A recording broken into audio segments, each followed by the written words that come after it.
Lena Brooks stood in her designer kitchen that Tuesday morning, staring at the man she'd married 12 years ago, and said the words that would change everything. I could replace you in 24 hours.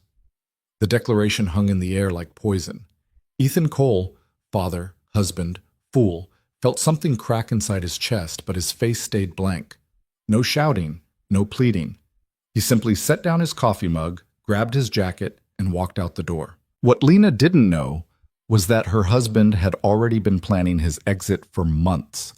What Ethan didn't know was that by tonight she'd be on her knees begging him to stay. And what neither of them realized was that sometimes the end of a marriage is actually the beginning. If you want to see how far love can fall before it finally fights back, stay with me until the end. Hit that like button and drop a comment with your city so I can see how far this story travels. The kitchen smelled like expensive coffee and quiet resentment. Ethan Cole stood at the marble counter, watching his wife scroll through her phone with the kind of focus she used to reserve for him. Lena Brooks, she'd kept her maiden name, a decision that felt symbolic now, didn't even glance up when he poured his second cup. Her silk robe, the one he'd bought her last Christmas, hung open just enough to remind him of everything they used to be. I was thinking we could try that new Italian place tonight, Ethan said, keeping his voice casual. The one on 7th. I made a reservation. Lena's thumb paused mid-scroll. Tonight? Yeah, just us. She finally looked up, and Ethan saw it, that flicker of annoyance she thought she was hiding. I have drinks with Madison and Claire. I told you last week. You didn't. I did, Ethan. You just don't listen. She went back to her phone, dismissing him with practiced efficiency. He'd been keeping track. She hadn't mentioned it, but arguing would only make him look desperate, so he nodded and dumped his coffee into the sink. The dark liquid swirled down the drain like every conversation they'd had in the past 3 years. Fine, he said. Don't do that. Do what? That thing where you pretend everything's fine when you're actually sulking. Lena set her phone down with a sharp click against the marble. You're so passive-aggressive lately. Ethan turned slowly, studying the woman he'd married in a courthouse ceremony because she'd said big weddings were wasteful. Back then, her practicality had seemed refreshing. Now, it just felt cold. I suggested dinner, he said quietly. That's not passive-aggressive. That's called trying. Trying? Lena laughed, but there was no humor in it. Ethan, you've been trying for months, making reservations I never asked for, suggesting therapy like I'm broken, hovering around like I'm some project you need to fix. Maybe because our marriage is broken. The words came out harder than he'd intended, but he didn't take them back. Lena's eyes narrowed. Our marriage is fine, she said. You're the one who suddenly decided we need to be attached at the hip. I have a life, Ethan. Friends, a career. I can't just drop everything because you're feeling needy. Something shifted in Ethan's chest. Not anger, not even hurt anymore. Just a cold, settling certainty. Right, he said. Your career. What's that supposed to mean? Nothing. Forget it. But Lena was already standing, her robe falling open as she crossed her arms. No, say it. You clearly have something to say. Ethan looked at her, really looked. When had she started wearing that much makeup just to sit around the house? When had her smile become something she rationed like a limited resource? When had he become the enemy in his own home? I just think it's interesting, he said carefully, that you have time for drinks with Madison and Claire twice a week, time for your yoga classes and your book club and your weekend spa trips, but you can't spare 2 hours for dinner with your husband. Lena's face flushed. Are you seriously keeping tabs on me? I'm not keeping tabs. I'm just noticing that I'm at the bottom of your priority list. That's not fair, isn't it? Ethan moved closer, and Lena took a step back. When's the last time we had sex, Lena? When's the last time we had a real conversation that wasn't about bills or schedules? When's the last time you looked at me like you actually wanted me here? Her mouth opened, then closed. For a moment, Ethan thought he saw something crack in her perfect facade. Guilt, maybe, or recognition, but then her jaw tightened. You want honesty? She said. Fine. You're suffocating me, Ethan. All this neediness, this constant pressure to be the wife you think I should be. It's exhausting.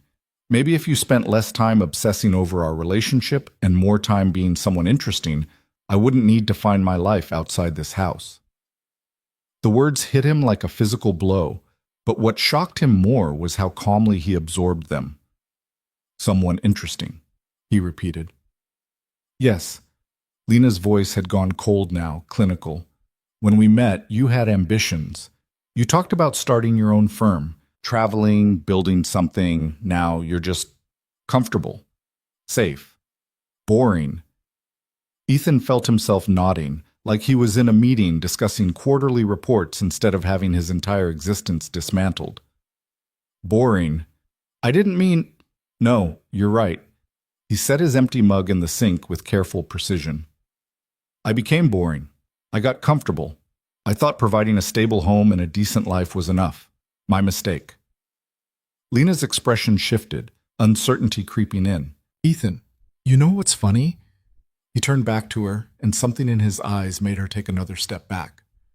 I actually believed we could fix this.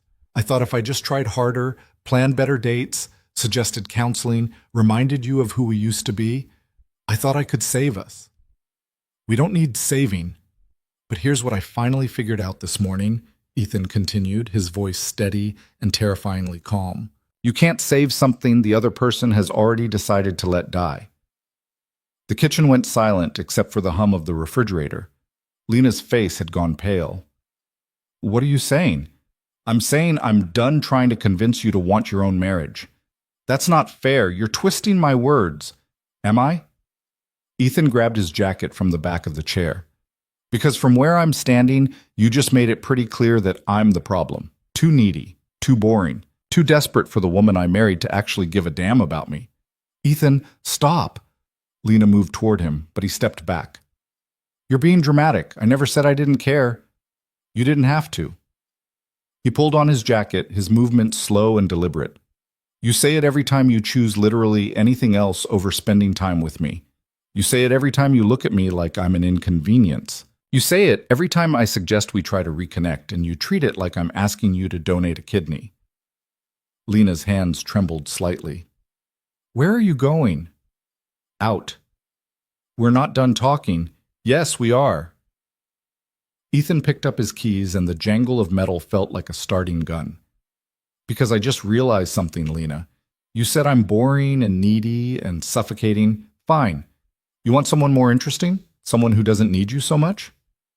He met her eyes, and for the first time in years, she saw something she didn't recognize in them. Go find him. Lena's breath caught. What? You heard me. Ethan's voice stayed level, almost gentle. If you think you can replace me in 24 hours, prove it. The words landed like a grenade in the pristine kitchen. Lena's mouth dropped open. I never said that. You didn't have to say it out loud. Ethan opened the front door, letting in a gust of cold October air. But we both know you've been thinking it, so here's your chance. Go ahead. Replace me. Find someone less boring, less needy, more worthy of the incredible Lena Brooks. You're being insane. Maybe. He paused in the doorway, looking back at the woman he'd spent 12 years loving. Or maybe I'm finally being honest. You want space? You've got it. All the space you need. Ethan, don't walk out that door. Why not?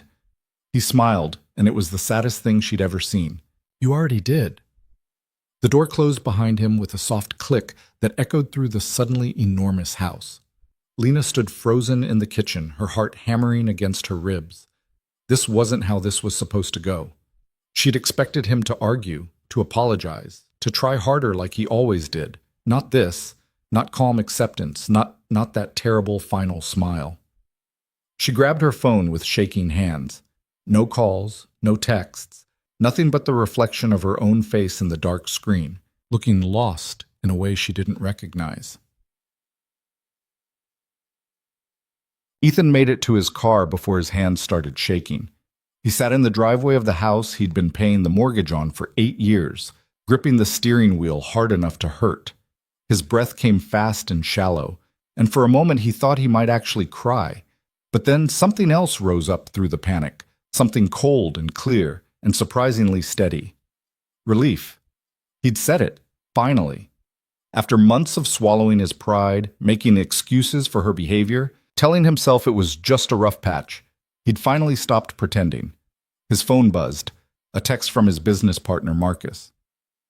Meeting moved to 10. You good? Ethan stared at the message. Marcus didn't know. Nobody knew how bad things had gotten at home. Ethan had been too ashamed to admit that his marriage was circling the drain while everyone else seemed to have their lives together. He typed back, I'm good, see you at 10.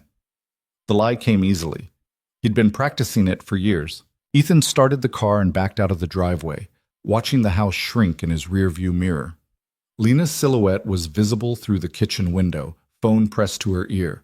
Calling Madison, probably, or Claire. Someone who would tell her she was right, that Ethan was overreacting, that men were all the same. Letter. He drove with no destination in mind, just away. The suburbs gave way to the city, then the city gave way to the highway. His phone buzzed repeatedly. Texts from Lena, each one more frantic than the last. Where are you? We need to talk. You're being childish. Ethan, answer me. I didn't mean it the way it sounded. Please come home. He turned the phone face down on the passenger seat and kept driving. But by the time Lena's hand stopped shaking enough to dial Madison's number, it was nearly 10 o'clock. Hey, girl. Madison's voice was bright, oblivious. Ready for tonight? Claire's already here. We're pre-gaming with those raspberry cosmos you love. I need you to come over, Lena said. The brightness vanished. What's wrong? Can you come over, please? 30 minutes later, Madison and Claire were sitting on Lena's pristine white couch, watching her pace the living room like a caged animal. He just left, Lena said for the third time. He just walked out. Madison exchanged a glance with Claire. Okay, back up. What exactly happened? Lena wrapped her arms around herself, suddenly cold despite the house being set to a comfortable 72 degrees. We were talking about dinner. He wanted to go out. I had plans with you guys, and it just escalated. What did he say? Claire asked gently. Claire was the quiet one, the therapist friend who actually listened.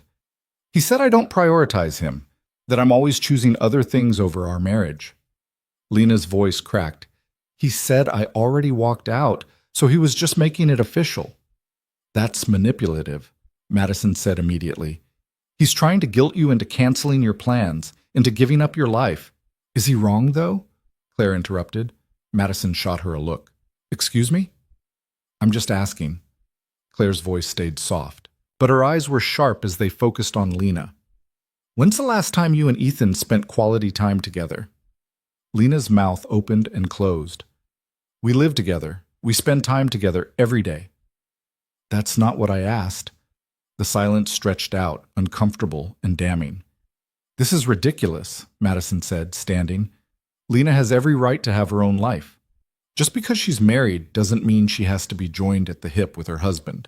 This is exactly the kind of controlling behavior that… Madison. Lena's voice was barely a whisper. He's not controlling. He's just tired. The admission hung in the air like smoke. Claire leaned forward. Tired of what? Of trying. Lena sank onto the couch, her legs suddenly unable to support her. Of being the only one who wants to save this. But that's not true, Madison protested. You love Ethan. Do I? The question escaped before Lena could stop it. She looked at her friends, these women who'd been her lifeline for the past 2 years, and felt something crack open inside her chest. I mean, I did. I do. But when did it become so hard? When did being married to him start feeling like work instead of… Instead of what? Claire prompted. Instead of home. The words landed like stones. Madison sat back down, her expression softer now. Honey, all marriages go through rough patches. This doesn't mean… He told me to replace him, Lena said suddenly. He said if I thought I could find someone better, I should go ahead and try. Claire's eyebrows rose. He said that? Not in those exact words, but yes. Lena pulled a throw pillow against her chest, needing something to hold. He was so calm about it, Mads. That's what scared me. He wasn't angry or hurt or even sad. He was just Done. Her phone buzzed on the coffee table. All three women looked at it. Unknown number. Hey, beautiful. Still on for drinks tonight? Can't wait to see you. Jay. The message sat there like evidence at a crime scene. Who's Jay? Claire's voice had gone very quiet. Lena's face drained of color. I'm not. Lena. Madison's voice had lost its warmth. Who is Jay? Jamie. From the gym. Lena grabbed her phone, deleting the message with trembling fingers. It's nothing. We just talk sometimes. He's friendly. He thinks you have plans with him tonight, Claire said flatly. I don't. I told him maybe drinks with friends. He must have misunderstood. Did you tell Ethan about Jamie? Madison asked. The silence was answer enough. Claire stood up slowly, gathering her purse. I think you need to figure out what you actually want, Lena, because from where I'm sitting, your husband isn't the one who walked out. You did. You've been walking out for months, maybe years. He just finally stopped following you. That's not fair. Life isn't fair. Claire's voice stayed gentle, but her words cut deep. But marriage is work, real work. And you can't complain about Ethan not fighting for you when you've been testing how far you can push him before he breaks. She headed for the door, leaving Madison and Lena staring at each other in the wreckage of the perfect evening they'd planned. Is she right? Lena whispered. Madison wanted to say no, wanted to defend her friend, to blame Ethan for his neediness, his suffocating attention, his inability to just let Lena breathe. But she thought about her own marriage, the one that had ended 2 years ago, about how she'd blamed her ex for everything, his long hours, his lack of romance, his failure to make her feel special, and how she'd realized, too late, that she'd been so busy looking for what was missing that she'd forgotten to appreciate what was there. I don't know, Madison said finally, but I think you need to decide what you're really afraid of losing, your freedom or your husband. Yet, Ethan ended up at his brother's apartment on the other side of the city. Daniel opened the door in sweatpants and a faded college t-shirt, took one look at Ethan's face, and stepped aside without a word. Beer's in the fridge, Daniel said, heading back to the couch where a basketball game was playing on mute. You look like hell. Thanks. Ethan grabbed 2 bottles, handed one to his brother, and collapsed into the armchair that had seen better days. Lena and I had a fight. Yeah, I gathered that from the fact that you're here at 10:30 on a Tuesday instead of home with your wife. Daniel took a long drink, his eyes never leaving his brother's face. Want to talk about it? Not really. Okay. They sat in silence, watching grown men chase a ball up and down a court, and Ethan felt something in his chest start to loosen. This was what he'd needed. No questions, no judgment, just presence.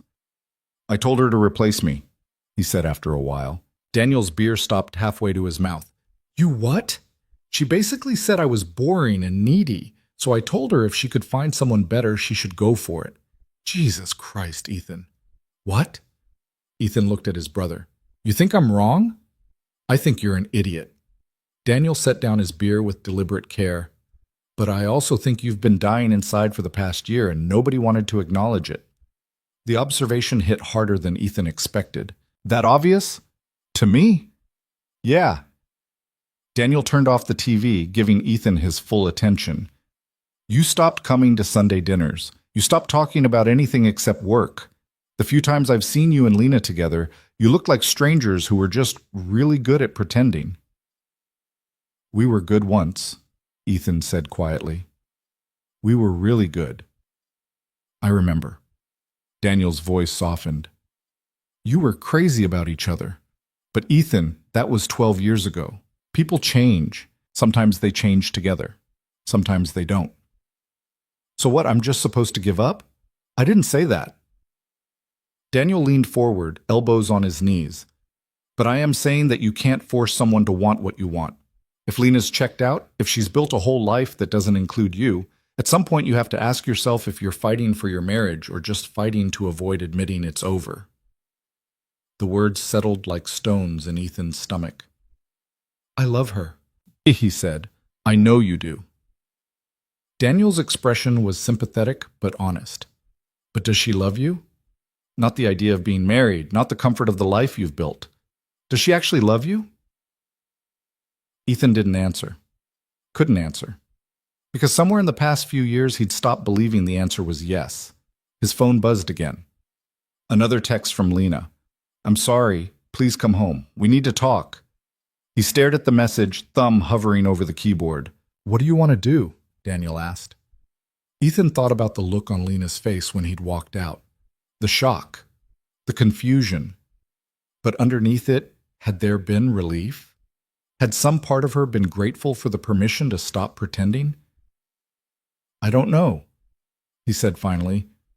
For the first time in 12 years, I genuinely have no idea what comes next. Daniel reached over and gripped his shoulder. Then maybe that's okay. Maybe not knowing is the first honest thing you've felt in a long time. They sat there as the night deepened outside. Two brothers in a cramped apartment, while across the city a woman sat alone in a perfect house, finally understanding what she was about to lose. By midnight, Lena had cried off all her makeup and drunk half a bottle of wine. Madison had left around 11, after extracting a promise that Lena wouldn't do anything stupid or dramatic. But sitting alone in the dark living room, Lena wasn't sure what qualified as stupid anymore. She picked up her phone for the 100th time, staring at her last message to Ethan. I'm sorry, please come home. We need to talk. Read at 11:47 p.m. No response. The read receipt felt like a knife. He'd seen it. He'd chosen not to answer. Her phone buzzed with a new message, and her heart leaped. But it wasn't Ethan. Jamie. Hey, you never answered about tonight. Everything okay? Lena stared at the message, her wine-fogged brain struggling to process the surreal irony. Here was a man who wanted her attention, who texted her good morning and asked about her day and made her feel interesting. And all she could think about was her husband's empty side of the bed. She typed back, I'm married, Jamie. I shouldn't have given you the wrong impression. Please don't message me again. She hit send before she could second-guess it, then blocked the number for good measure. One problem solved. 100 more to go. Lena walked through the house, seeing it with new eyes. The expensive furniture she'd insisted on. The pristine white walls that Ethan had wanted to paint, but she'd vetoed. The guest room that had become his office because she'd claimed she needed the master bedroom's closet space. When had she become this person? This woman who kept score, who hoarded space and time and affection like they were finite resources she might run out of. She found herself in Ethan's office, sitting at his desk. His laptop was still open, the screen dark but the power light glowing. She knew his password.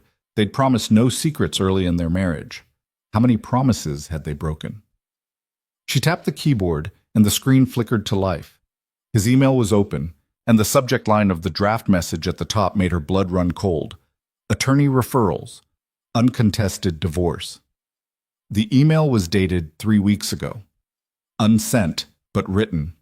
Lena's hands shook as she clicked it open. Marcus, I need some recommendations for family law attorneys.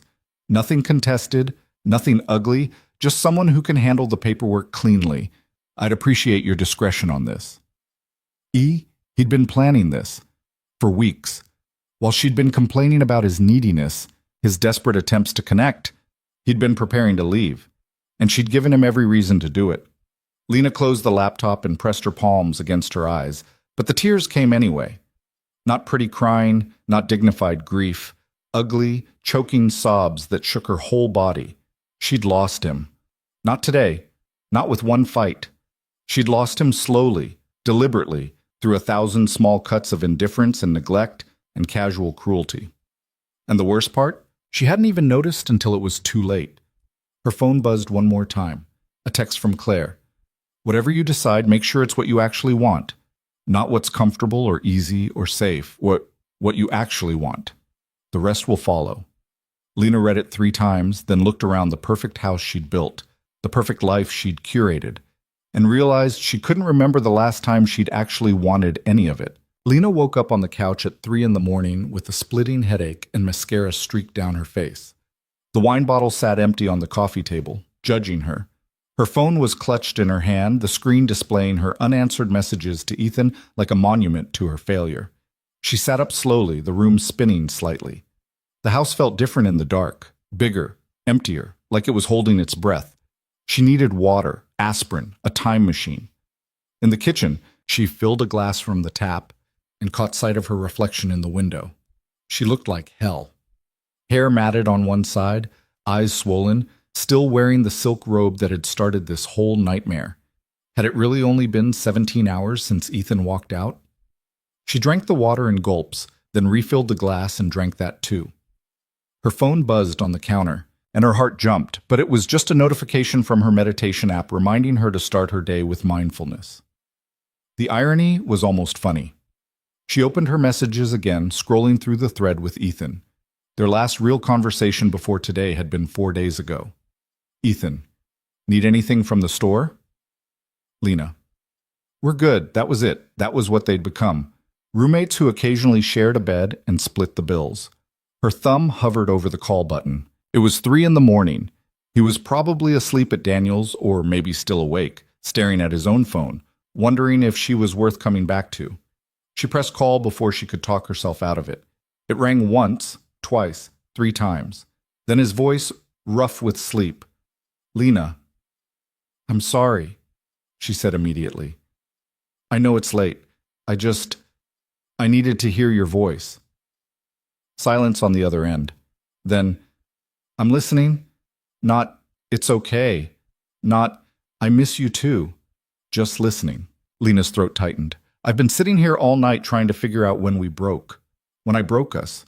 And I keep going back further and further, and I can't find the exact moment, and that's what's killing me, Ethan. Because if I can't find it, I can't fix it. Some things don't break all at once, Ethan said quietly. They crack. Little fractures you don't notice until the whole thing comes apart in your hands. Is that what happened to us?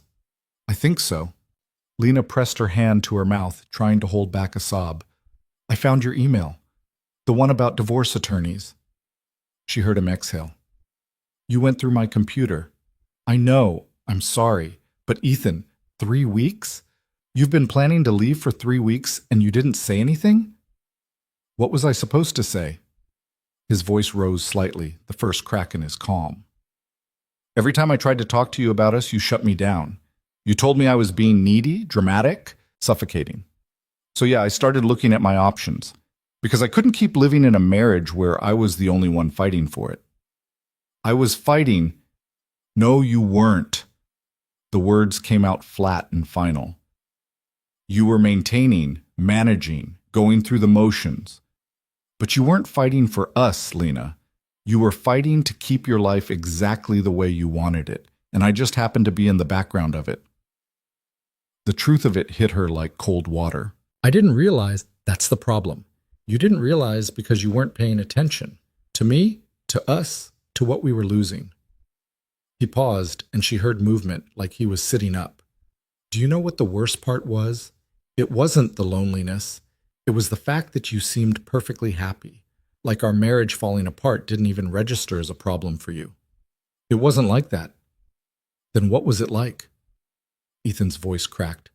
Because from where I stood, you built this whole life, your friends, your routines, your hobbies, and I was just the guy who paid half the mortgage and occasionally shared your bed. When's the last time you chose me, Lena? Not because you had to, not because it was convenient, but because you actually wanted to spend time with me? Lena opened her mouth and nothing came out. She went back through the past months, searching for a moment that would prove him wrong. Came up empty. That's what I thought, Ethan said softly. So that's it? Lena's voice broke.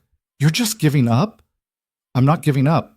I gave up 3 weeks ago when I drafted that email. I just didn't have the guts to send it. He let out a bitter laugh. You know what's funny? I was going to do it next week. I had it all planned out. I was going to sit you down, tell you I wanted a divorce, try to make it as painless as possible. Then why didn't you? Because I'm a coward. The admission hung heavy between them. I kept thinking maybe I was wrong. Maybe I was being too sensitive, too demanding. Maybe if I just gave it one more month, one more try, you'd wake up and remember that you married me because you loved me, not because I was a good investment. Lena's chest felt like it was caving in. I do love you. Do you? Or do you love the idea of being married? The security of it? The status? The life we built together? His voice gentled, which somehow made it worse. Because those aren't the same thing, Lena, and I can't keep pretending they are. She wanted to argue, wanted to tell him he was wrong, that she loved him desperately, that she'd been a fool but she could change. But the words stuck in her throat because she wasn't sure they were true. I don't know, she whispered finally. I don't know anymore.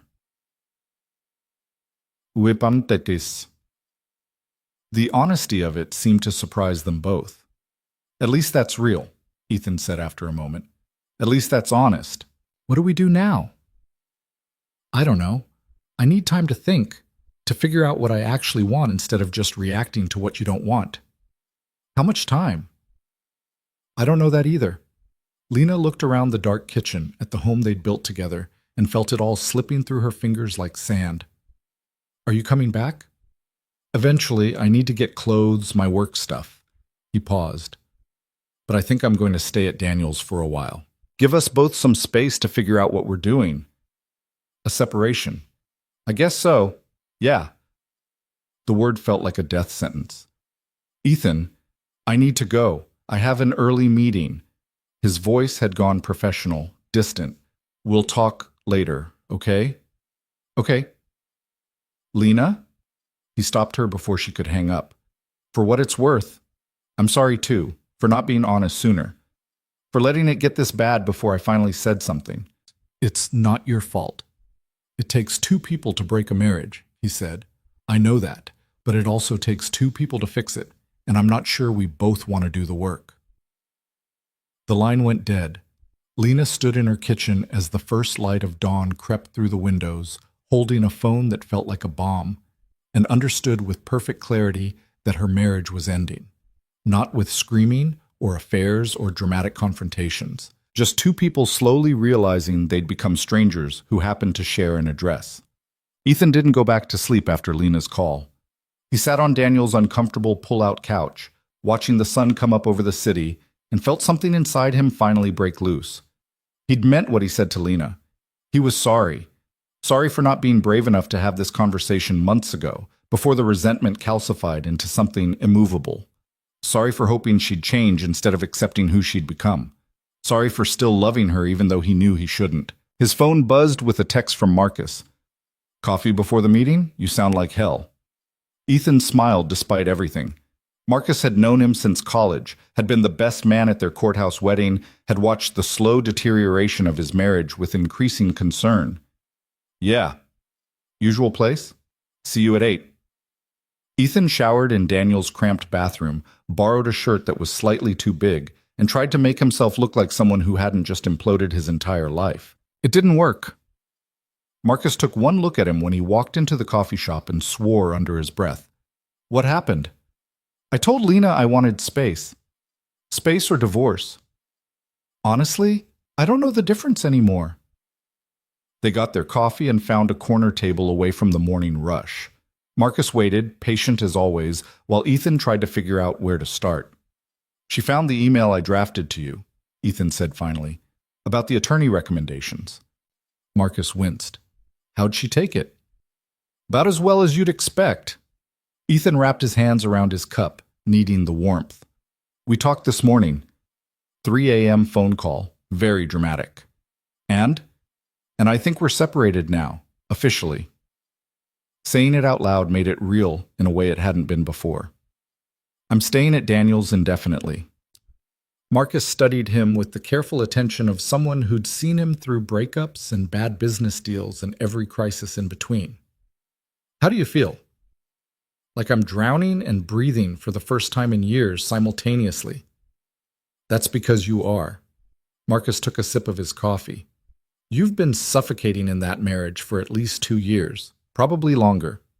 You noticed? Everyone noticed, man. We just didn't know what to say. Marcus leaned forward, his voice gentle. You stopped being you. You stopped cracking jokes, stopped talking about anything except work and Lena's schedule. You looked exhausted all the time, like you were running a marathon in place. Ethan felt his throat tighten. I thought I was hiding it better. You were hiding it from yourself, not from the rest of us. Marcus paused. Can I ask you something? Yeah. When's the last time you were actually happy with her? Not content, not comfortable, actually happy? Ethan thought back, past the fights and the silence and the slow erosion of everything good. Our 10th anniversary. We went to that cabin upstate, spent the weekend hiking and cooking together. She laughed at my terrible jokes. We stayed up late talking about nothing. It felt like old times. That was 2 years ago. Yeah. And since then? Since then? Ethan stared into his coffee like it held answers. Since then, I've been trying to recreate that weekend. Every date I planned, every conversation I tried to start, I was chasing that feeling, but it never came back. Because you can't force chemistry, Marcus said quietly. You can't manufacture connection when one person has already checked out. She says she loves me. I'm sure she does. But loving someone and wanting to be married to them aren't always the same thing. Marcus finished his coffee and signaled for refills.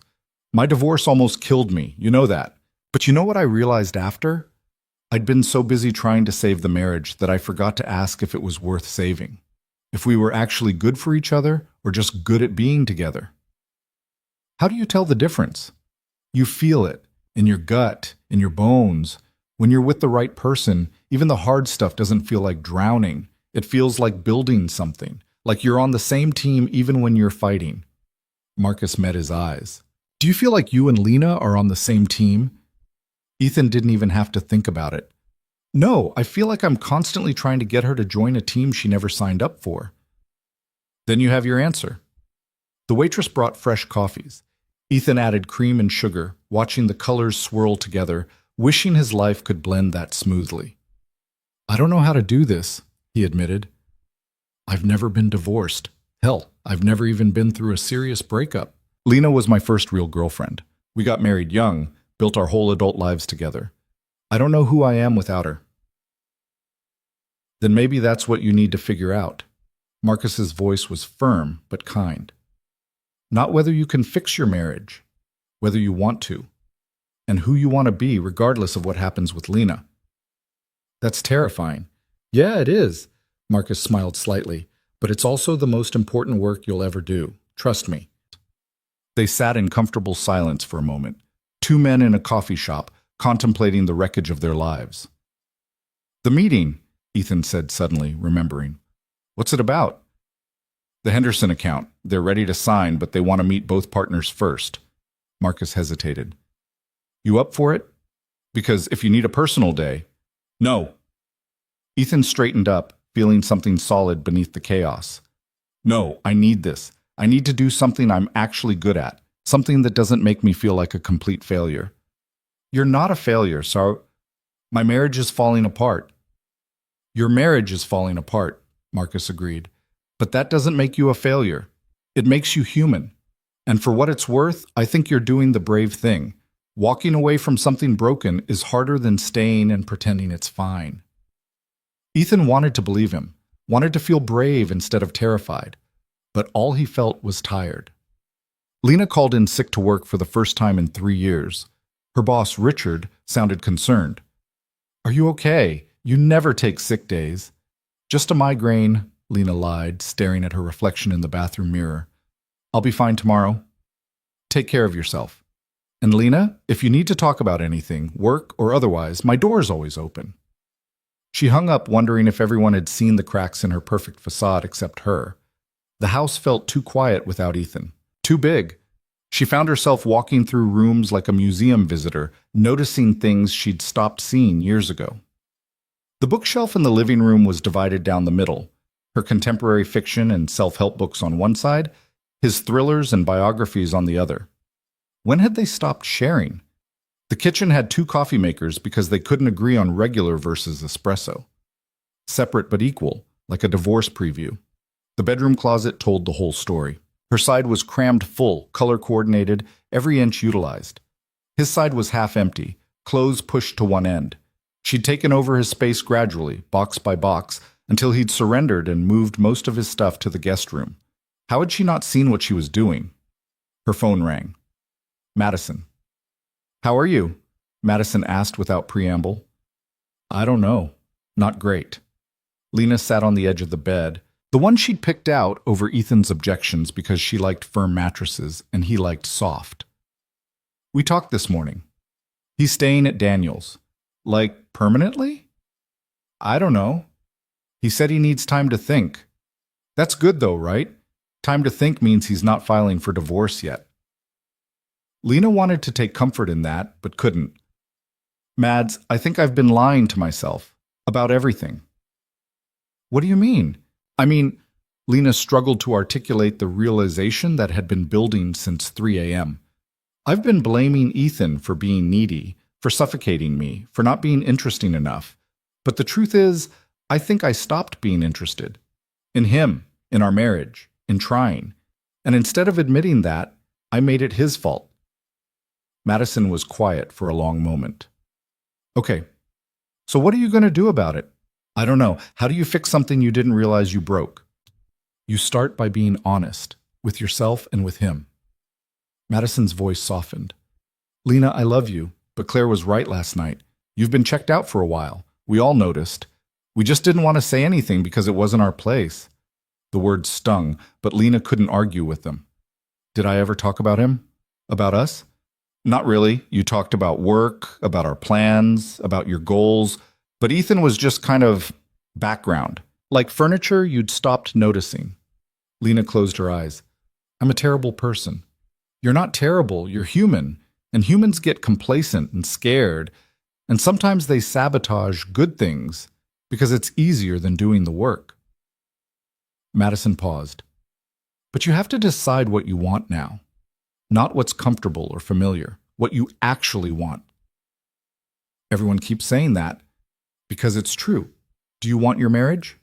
Lena thought about Ethan's face when he'd walked out yesterday. The sadness in his eyes, the resignation, the way he'd smiled like his heart was breaking. Did she want him back? Or did she just want to not be the villain in their story? I want to not have messed this up so badly, she said finally. That's not the same thing as wanting him back. I know. After they hung up, Lena lay back on the bed and stared at the ceiling. The recessed lighting had been her idea too. Ethan had wanted a ceiling fan, said it would be more practical, but she'd insisted on the modern look. She'd gotten her way. She always got her way. And now she was alone in a perfect house that felt like a mausoleum. Her phone buzzed with a text from an unknown number. Hey, it's Jamie. I know you said not to text, but I wanted to make sure you're okay. You seemed upset last night. She'd forgotten she'd texted him from the wine haze. She stared at the message, this man who represented everything wrong with her choices. He was attractive, attentive, interested. He made her feel seen in a way Ethan hadn't in years. But he wasn't her husband, and she'd been using him, using the attention, the flirtation, the possibility of him, as an excuse to check out of her marriage. She typed back, I appreciate the concern, but please respect my boundaries. I'm working on my marriage, and that means no contact with you. I'm sorry if I led you on. That was wrong of me. She blocked the number before she could second-guess herself. It felt like closing a door she should never have opened. The Henderson meeting went better than Ethan expected. He slipped into professional mode like armor, presenting their proposal with confidence and charm. Marcus backed him up seamlessly, and by the end of the hour they had a signed contract and a partnership that would keep their firm busy for the next year. Drinks to celebrate? Marcus suggested as they walked out of the building. Rain check. I need to go home and get some things. Marcus understood. Want company? Nah, I should do this alone. The drive back to the house felt surreal. Ethan had only been gone 24 hours, but it felt like a lifetime. He parked in the driveway and sat for a moment, gathering courage. His key was still on his keychain. He still lived here. This was still his house. So why did it feel like trespassing? He let himself in quietly, half expecting Lena to appear, but the house was silent. Lena? He called out. No answer. He found a note on the kitchen counter. Had to run to the store. Take whatever you need. L. The formality of it hurt more than he expected. Ethan went upstairs and started packing. Clothes, toiletries, his laptop, and files for work. He moved mechanically, trying not to think about what he was doing, what it meant. In the closet, he saw how much space Lena had taken, saw his shirts pushed to the corner, his shoes relegated to a single shelf. He'd given ground gradually, never complaining, until he'd been squeezed into a fraction of what should have been shared space. Was that a metaphor for their whole marriage? He packed efficiently, years of business travel making it automatic. 2 suitcases of clothes, a box of work stuff, his favorite books from the living room, the essentials of a life. He was carrying the last box to his car when Lena's SUV pulled into the driveway. They both froze. Lena got out slowly, grocery bags in hand, staring at the suitcases like they were evidence of a crime. "Hi," Ethan said. "Hi." They stood there in the afternoon sun, the space between them feeling vast and impossible. "I left you a note," Lena said finally. "I saw it. Thanks. Did you get everything you need? For now." Lena set down the grocery bags, her hands shaking slightly. "Can we talk? Just for a minute?" Ethan wanted to say no, wanted to get in his car and drive away before this got harder, but he owed her this much. Okay. They ended up in the kitchen, the site of yesterday's explosion. Lena put away groceries with nervous energy while Ethan leaned against the counter, maintaining careful distance. "I blocked Jamie," Lena said abruptly. "The guy from the gym. I told him I was working on my marriage and cut off contact." Ethan felt something twist in his chest. "Okay. I know it's not enough. I know I should have done it months ago. Should never have let it get to the point where he thought we had something. But I wanted you to know." She turned to face him, her eyes red-rimmed. "I've been lying to myself about a lot of things. About you, about us, about what I wanted, and I'm sorry." "I know you are." "Do you?" Lena's voice cracked. "Because I keep thinking about everything you said, about how I built a life that didn't include you. And you're right, I did. I pushed you further and further to the edges until you were barely even there." "Why?" Ethan asked the question that had been haunting him. "Why did you do that?" Lena wrapped her arms around herself. "I think I was scared." "Of what?" "Of needing you. Of being vulnerable. Of building my whole life around someone and then having it fall apart." She laughed bitterly. "Ironic, right? I was so busy protecting myself from getting hurt that I destroyed the thing I was trying to protect." Ethan understood that logic, had lived in that fear himself, in different ways. "My parents' divorce was ugly," Lena continued quietly. "Really ugly. My mom built her entire identity around being a wife and mother, and when my dad left, she completely fell apart. I watched her become this shell of a person, lost without him." She met Ethan's eyes. "I swore I would never let that happen to me. I would never need anyone so much that losing them would break me." "And so you made sure you didn't need me?" "Yeah." The admission seemed to cost her. "I thought independence was the same as strength, that if I kept enough of myself separate, built enough of a life outside our marriage, I'd be safe if things ended." "But we never had a chance," Ethan said slowly, understanding dawning, "because you were already halfway out the door. You've been protecting yourself from a divorce you created." Lena pressed her hands to her face. I know that now. But Ethan, I don't know if I can change. I don't know if I know how to do marriage differently, to need someone without it terrifying me." "Then we're at an impasse." Ethan's voice was gentle but firm. "Because I can't be married to someone who's constantly preparing for our relationship to end. I can't live in a marriage where my wife is always holding something back, always keeping one foot out the door just in case. What if I tried? What if I went to therapy, worked on it? Would you be doing it for us?" Ethan interrupted. "Or would you be doing it because you're scared of being alone, scared of failing, scared of being the bad guy in our story?" Lena's silence was answer enough. "That's what I thought." Ethan pushed off the counter, suddenly exhausted. "Lena, I don't doubt that you're sorry. I don't doubt that you care about me. But sorry isn't enough. Care isn't enough. Marriage requires more than good intentions and fear of consequences." Then what does it require?" "Choice." The word came out certain, clear. Every day, choosing each other, choosing to be vulnerable even when it's scary, choosing to fight for something instead of protecting yourself from it. He picked up his keys. "And I don't think you know how to make that choice, but I want to learn. Do you?" Ethan's question stopped her cold. "Or do you want to? Because those aren't the same thing." Lena opened her mouth, then closed it. The distinction hung between them like a wall. I need to go, Ethan said quietly. I have another meeting this afternoon. When will I see you again? I don't know. Soon, probably. We have things to figure out. He paused at the door. But Lena, I think you need to figure out who you are and what you actually want. Not what you think you should want. Not what's comfortable or safe. What you actually want. And until you can answer that honestly, for yourself, not for me, I don't think we can fix this. He walked out before she could respond, leaving her standing in the kitchen surrounded by groceries she'd bought for a life that was disintegrating. Lena watched through the window as Ethan's car backed out of the driveway and disappeared down the street. Then she sank to the floor and finally let herself completely fall apart. The kitchen floor was cold and unforgiving, but Lena stayed there for nearly an hour, crying in a way she hadn't since she was a child.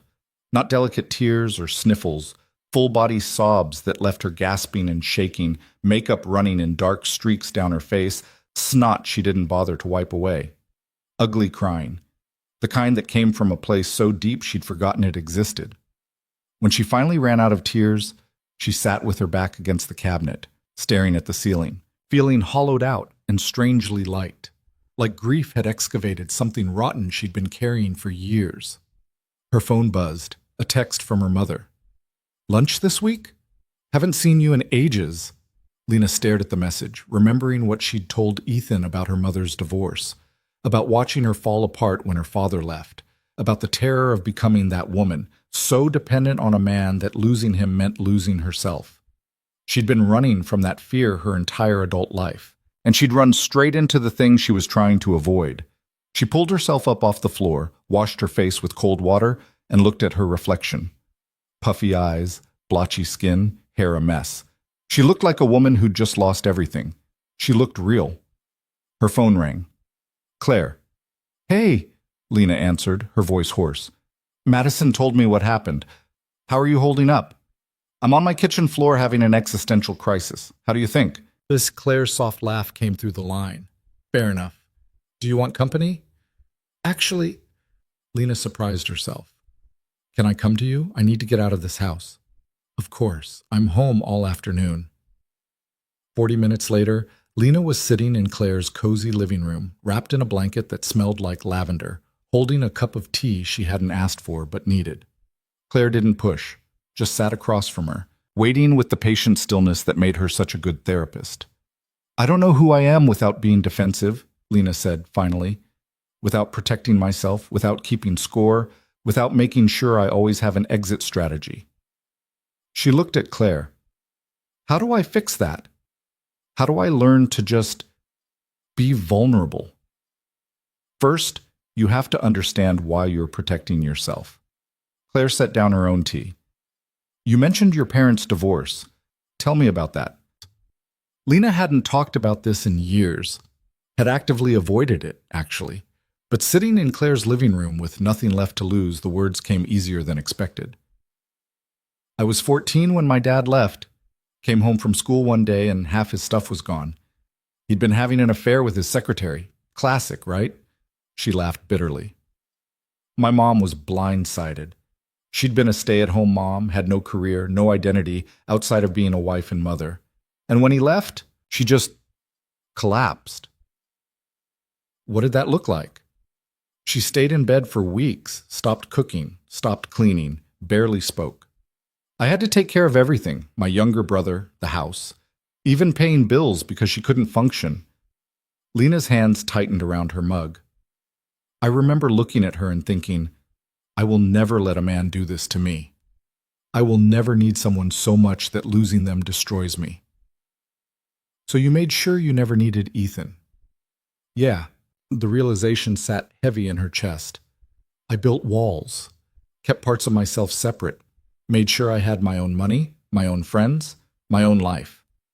I thought I was being smart, being strong, but I was just repeating my parents' pattern in a different way. Claire leaned forward. How so? My mom gave too much, made my dad her whole world, and when he left, she had nothing. Lena met Claire's eyes. I gave too little, kept Ethan at arm's length, and now he's leaving anyway, Because who wants to be married to someone who's always holding back? Do you love him? The question should have been easy. But Lena found herself hesitating, really thinking about it. I don't know, she admitted. I love the version of him I married, the ambitious guy who wanted to travel and start his own firm and build something big. But the Ethan I've been living with the past few years, the one who's content with a stable job and quiet dinners and routine, I think I resented him for becoming that person. Even though you chose stability when you married him? What? Claire's expression was gentle but pointed. You had a courthouse wedding because you said big weddings were wasteful. You bought a house in the suburbs instead of staying in the city like Ethan wanted. You pushed him to join an established firm instead of starting his own because it was more secure. You made 1,000 small choices that prioritized safety over adventure. And then you resented him for being the safe choice you insisted on. The truth of it hit Lena like a physical blow. Oh my God. You weren't just protecting yourself from needing him, Claire continued. You were punishing him for being what you turned him into. Lena set down her tea before she dropped it. Her hands were shaking. I did that.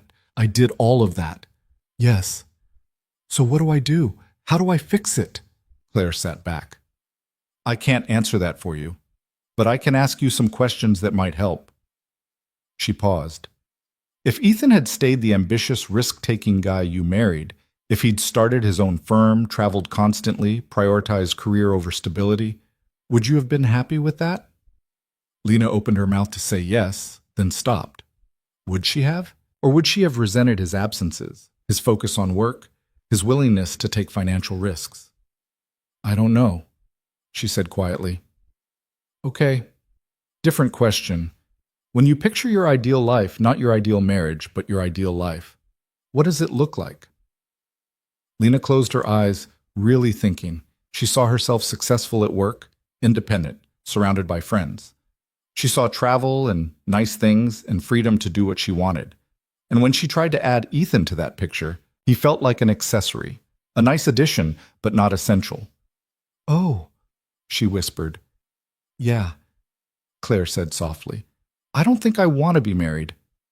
The words came out barely audible, but once they were spoken, Lena felt them settle into truth. Not because of Ethan, because of me. I don't think I ever really wanted to be married. So why did you? Because it was what you did. You dated, you fell in love, you got married. It was the next step. And Ethan was good, stable. He loved me. It made sense.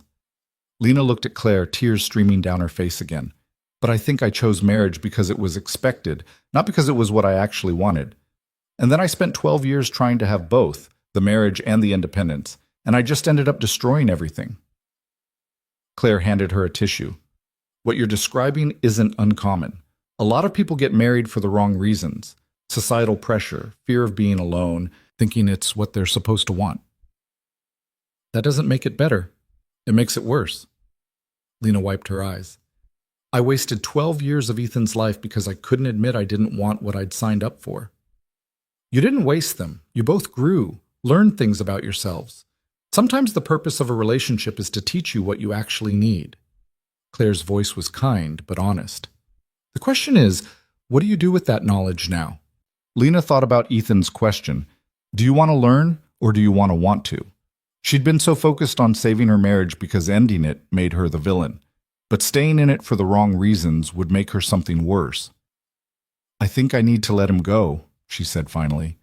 Not because I don't care about him, because I do. And he deserves someone who wants to be married to him, not someone who's going through the motions because she's too afraid to admit the truth. That's a hard realization to come to. Yeah, Lena laughed through her tears. But you know what the worst part is? I feel relieved, like some weight I've been carrying for years just lifted, and that tells me everything I need to know. Claire smiled sadly. Sometimes the hardest truths are the ones that set us free. They sat in silence for a moment, Lena processing the magnitude of what she'd just admitted. How do I tell him? She asked finally. How do I explain that I've been lying to both of us this whole time? Honestly, completely, even if it hurts. Claire reached over and squeezed her hand. But Lena, you also need to forgive yourself. You didn't do this maliciously. You were scared, trying to protect yourself, following a script you thought you had to follow. That doesn't make it right, but it makes it human. Lena nodded, not trusting herself to speak. She stayed at Claire's for another hour, talking through years of decisions and patterns and fears. And when she finally left, she felt lighter than she had in years. Terrified, heartbroken, but lighter. The drive home took her past the Italian restaurant Ethan had wanted to try. She pulled into the parking lot and sat there, staring at the menu posted in the window. She'd never even considered it. Had dismissed his suggestion without a second thought because she'd already made plans with her friends. How many times had she done that? Chosen anything else over him? Not because the other things mattered more, but because saying yes to Ethan felt like giving up control. She pulled out her phone and typed a message. Can we talk? Really talk. I think I finally understand what you've been trying to tell me. She stared at it for a long moment before hitting send. The response came back almost immediately. Tomorrow? Coffee at 10? Yes. Thank you. She drove home slowly, already rehearsing what she needed to say. The truth she'd been avoiding for 12 years. It was going to break both their hearts. But at least it would be honest. Ethan spent the evening at Daniel's apartment, staring at Lena's text message and trying to figure out what he wanted. His brother ordered pizza and put on a game, giving Ethan space to think without the pressure of conversation. She wants to talk, Ethan said finally. About? I don't know. She said she finally understands what I've been trying to tell her. He set his phone down. I'm not sure I believe it. Daniel grabbed another slice. What would it take for you to believe it? I don't know. Action, maybe? Not just words, not just promises to try harder. Actual change. Ethan rubbed his eyes.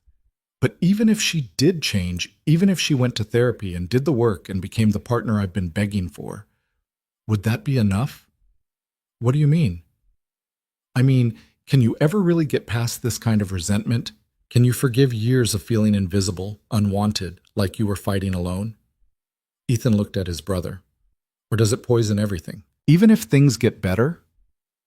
Daniel considered this. My therapist used to say that resentment is like drinking poison and expecting the other person to die. It eats you from the inside. So what? I just forgive and forget? Pretend the past 3 years didn't happen? No, but you acknowledge that staying angry hurts you more than it hurts her. And you decide whether you want to build something new with her or whether too much damage has been done. Daniel paused. But Ethan, you need to be honest about what you can actually forgive. Don't agree to try again if part of you has already checked out. That's not fair to either of you. Ethan thought about that long into the night, lying on the uncomfortable pull-out couch, listening to the city sounds through Daniel's thin windows. Could he forgive Lena? Maybe. Could he trust her again? That was harder. Could he spend the rest of his life wondering if she was going to pull away again the moment things got comfortable? He didn't know. By morning, he still didn't have answers. But he got up, showered, put on his best suit-like armor, and headed to the coffee shop. Lena was already there when he arrived, sitting at a corner table with 2 cups in front of her. She'd ordered his usual, black coffee with 1 sugar. The small gesture hurt more than it should have. Hi, she said as he sat down. Hi. She looked different. Tired, yes, but also somehow clearer, like she'd come to some kind of decision. Ethan's stomach tightened. Thank you for meeting me, Lena said, her hands wrapped around her cup like she needed the warmth. Of course. They sat in awkward silence for a moment. Ethan waited, letting her take the lead. I talked to Claire yesterday, Lena started, for hours. We went through everything, my parents' divorce, why I've been holding back, what I'm actually afraid of. She met his eyes, and I realized something I should have figured out years ago. What's that? I don't think I ever really wanted to be married. The words came out quiet but clear. Not because of you, because of me. I think I got married because it was what I was supposed to do, what came next, what made sense. But I've spent our entire marriage trying to maintain my independence, keep my own life separate, make sure I never needed you too much. And that's not a marriage. That's 2 people living parallel lives under the same roof. Ethan felt something crack in his chest. He'd expected a lot of things from this conversation: apologies, promises to change, maybe even blame. But not this. Not honesty, this brutal and complete. Okay, he said carefully. I'm not saying this to hurt you, Lena continued, her voice shaking slightly. I'm saying it because you deserve the truth. You deserve someone who wants to be married, who wants to build a life together, who isn't constantly protecting themselves from the relationship. And I don't know if I can be that person. I don't know if I even want to be. Ethan took a sip of his coffee, buying time to process. How long have you felt this way? I don't know. Years, maybe. But I kept telling myself it was just a phase, that all marriages went through rough patches, that I just needed more space and everything would be fine. She wiped at her eyes. But the truth is, every time you tried to get closer, I pulled away. Not because you were suffocating me, because intimacy terrified me. Because of your mom. Partly, but also because I think I've always valued my independence more than partnership, and I thought I could have both, a marriage and complete autonomy. But that's not how it works, is it? No, Ethan said quietly. It's not. Lena's tears fell freely now. I'm so sorry, Ethan. I'm sorry I wasted your time. I'm sorry I made you feel like you weren't enough. When the truth was I wasn't capable of being what you needed. You deserved so much better than what I gave you. Ethan felt his own eyes burning. This was it. The conversation he'd been avoiding for years. The truth he'd known deep down but couldn't admit. I appreciate your honesty, he said, his voice rough. I really do. But can I ask you something? Anything. Did you ever love me? Really love me, not just the idea of being married or the stability I provided. Did you ever actually love me? Lena's face crumpled. Yes. In the beginning, absolutely. You were everything I thought I wanted. Smart, funny, ambitious. You made me feel safe. But somewhere along the way, safe started feeling like settled. And I think I confused loving you with loving the security you represented. She met his eyes. I'm not proud of that. But you asked for honesty. Ethan nodded slowly. Thank you for telling me the truth. They sat in heavy silence, the coffee shop bustling around them. Two people at the end of something that had been dying for years. What do we do now? Lena asked finally. Ethan thought about the draft email to Marcus, about the months of planning his exit, about the relief he'd felt driving away from their house, about the fact that hearing Lena confirm his worst fears didn't hurt as much as he'd expected, maybe because part of him had already let go. I think we get divorced, he said quietly. I think we stop pretending we can fix something we both know is broken. Lena nodded, tears streaming down her face. Okay. And I think we try to do it kindly. No lawyers unless we have to, no fighting over things, just two people who tried and failed, dividing up a life as fairly as we can. I'd like that.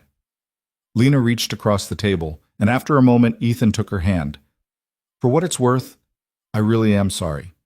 You're a good man, Ethan. You deserved a wife who was all in. I'm sorry I couldn't be her. I'm sorry, too, for not being brave enough to have this conversation years ago, for hoping you'd change instead of accepting who you were. He squeezed her hand once, then let go. We both made mistakes. Yeah. They finished their coffee in companionable silence, the weight of 12 years settling between them. Not angry anymore, not fighting, just sad in the way endings always are, even when they're necessary. I should go, Ethan said finally. I have a client meeting at noon. Okay. Lena stood when he did. Will you let me know when you're ready to start the actual process? I'll follow your lead. Yeah. Give me a week or so to get things organized, find a place to live, figure out the logistics. Take your time. The house is paid off, so there's no rush. They walked out together, and on the sidewalk, Lena pulled him into a hug. Ethan stiffened at first, then relaxed into it. It felt like goodbye. Thank you, she whispered, for everything, for trying so hard, for being patient longer than I deserved. You're going to make someone really happy someday. So are you, Ethan said, and meant it. Once you figure out what you actually want. They pulled apart, and Lena walked to her car without looking back. Ethan stood on the sidewalk, watching her drive away, and felt the strangest sensation. Peace. It was over, really over. And instead of devastation, he felt like he could finally breathe. 2 weeks later, Ethan signed a lease on a one-bedroom apartment downtown. It was smaller than the house, with older appliances and a view of another building instead of the manicured lawn Lena had insisted on. But it was his. A space he'd chosen for himself, not compromised on, not settled for. Marcus helped him move the basics: bed, couch, kitchen stuff. Daniel brought beer and pizza. "To new beginnings," Marcus said, raising his bottle. They clinked bottles, and Ethan looked around his empty apartment, filled with boxes and possibilities, and smiled. His phone buzzed. A text from Lena. "Mediation scheduled for next Thursday at 2. Mediator's info attached. Let me know if that works." He typed back, "Works for me. Thanks." The divorce was moving forward smoothly, almost too smoothly. They'd agreed to split everything 50-50, keep it simple and clean. No alimony since they both worked. No kids to complicate things. Just two people untangling 12 years as painlessly as possible. His mother had cried when he told her. His father had been quietly disappointed. His friends had offered sympathies that felt more like relief, like they'd all been waiting for this and were glad he'd finally gotten out. The only person who seemed genuinely surprised was his Aunt Linda. "You two seemed so happy at Christmas," she'd said on the phone. Ethan had laughed. "We were good at pretending." Now, standing in his new apartment, he realized he didn't have to pretend anymore. Didn't have to perform contentment or manufacture happiness or convince himself that things would get better. He could just be. "You okay?" Daniel asked, appearing at his elbow. "Yeah." Ethan meant it. "Yeah, I really am." "Good, because I'm taking you out tonight. No arguing. You need to get out, see people, remember what it's like to have fun." "Dan, not negotiable. Marcus already agreed to come. We're hitting that new bar on 5th, having overpriced drinks, and I'm going to embarrass you with stories from college." Despite everything, Ethan laughed. "Fine, but I'm not staying out late. I have work tomorrow." "Look at you, already sounding like a divorced dad."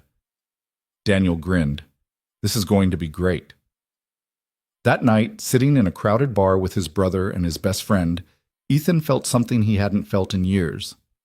Happy. Not the performed happiness he'd clung to in his marriage. Not the desperate hope that things would improve. Just genuine, uncomplicated happiness. He was free.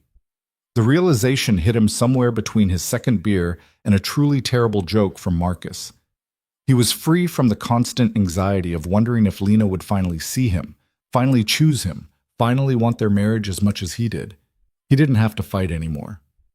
"Earth to Ethan." Marcus waved a hand in front of his face. "You good?" "Yeah." Ethan shook himself back to the present. "Sorry, just thinking." "About Lena. About the fact that I don't miss her as much as I thought I would." He looked at his friends. "Is that terrible?" "That's called relief," Daniel said, "and it means you made the right choice. Or she did. Does it matter who made it? You're both getting what you need. Freedom to figure out who you actually are, instead of who you thought you were supposed to be." Marcus signaled for another round. "Besides, you're young, successful, single in the city. This is going to be good for you." Ethan wasn't sure about that, but he appreciated the optimism. His phone buzzed again. For a split second, he expected it to be Lena, but it was a notification from his calendar. Mediation, Thursday, 2 p.m. The end was coming. Official, official, legal, final. And for the first time in years, Ethan wasn't afraid of what came next. Mom. Lena spent those same 2 weeks sorting through 12 years of accumulated life. She'd stayed in the house. Ethan had insisted, said it made sense since she worked closer, but it felt like living in a museum. Every room held memories of who they'd been, who they'd tried to be, who they'd failed to become. She packed Ethan's remaining things carefully, boxing them by category. His books, his old college sweatshirts, framed photos from their early years when they'd actually looked happy together. Madison came over one Saturday to help. "How are you doing?" she asked, wrapping picture frames in newspaper. Honestly, I don't know. Lena taped up another box. I feel sad, obviously, but also relieved, like I've been holding my breath for years and finally let it out. That's normal. Is it normal that I don't miss him more? We were together for 12 years, Mads. Shouldn't I be more devastated? Madison sat back on her heels. I think you've been mourning this marriage for a while. You just didn't realize it. Lena thought about that. Maybe. They worked in silence for a while, dismantling a life box by box. Are you going to stay in the house? Madison asked eventually. I don't know. Feels too big now, too full of ghosts. Lena looked around the bedroom. We bought this place thinking we'd fill it with kids someday, but we could never agree on when, and then it just became another thing we didn't talk about. Did you want kids? I thought I did, but honestly, I think I wanted the idea of kids more than actual kids. Same way I wanted the idea of marriage more than the reality of it. Lena laughed bitterly. I'm a walking cliché. You're human. There's a difference. Lena's phone rang. Her mother. She let it go to voicemail. You haven't told her yet, Madison observed. No, I keep trying to find the right words, but they don't exist. Hey, Mom, remember how you fell apart when Dad left and I swore I'd never be like you? Well, turns out I'm exactly like you, just in reverse. I'm the one leaving. Lena shook her head. She's going to be so disappointed. Or she might understand better than you think. The voicemail notification popped up. Lena ignored it. She'd deal with her mother later. Right now she had enough to process without adding her family's judgment to the mix. By evening, they'd packed up most of Ethan's things. Lena would drop them at his new apartment next week, one final exchange before the mediation session that would officially end everything. After Madison left, Lena sat in the empty bedroom and pulled out her phone. She opened her photos, scrolling back through years of carefully curated moments. Their wedding day, just the two of them, and a judge. She looked so young, so certain.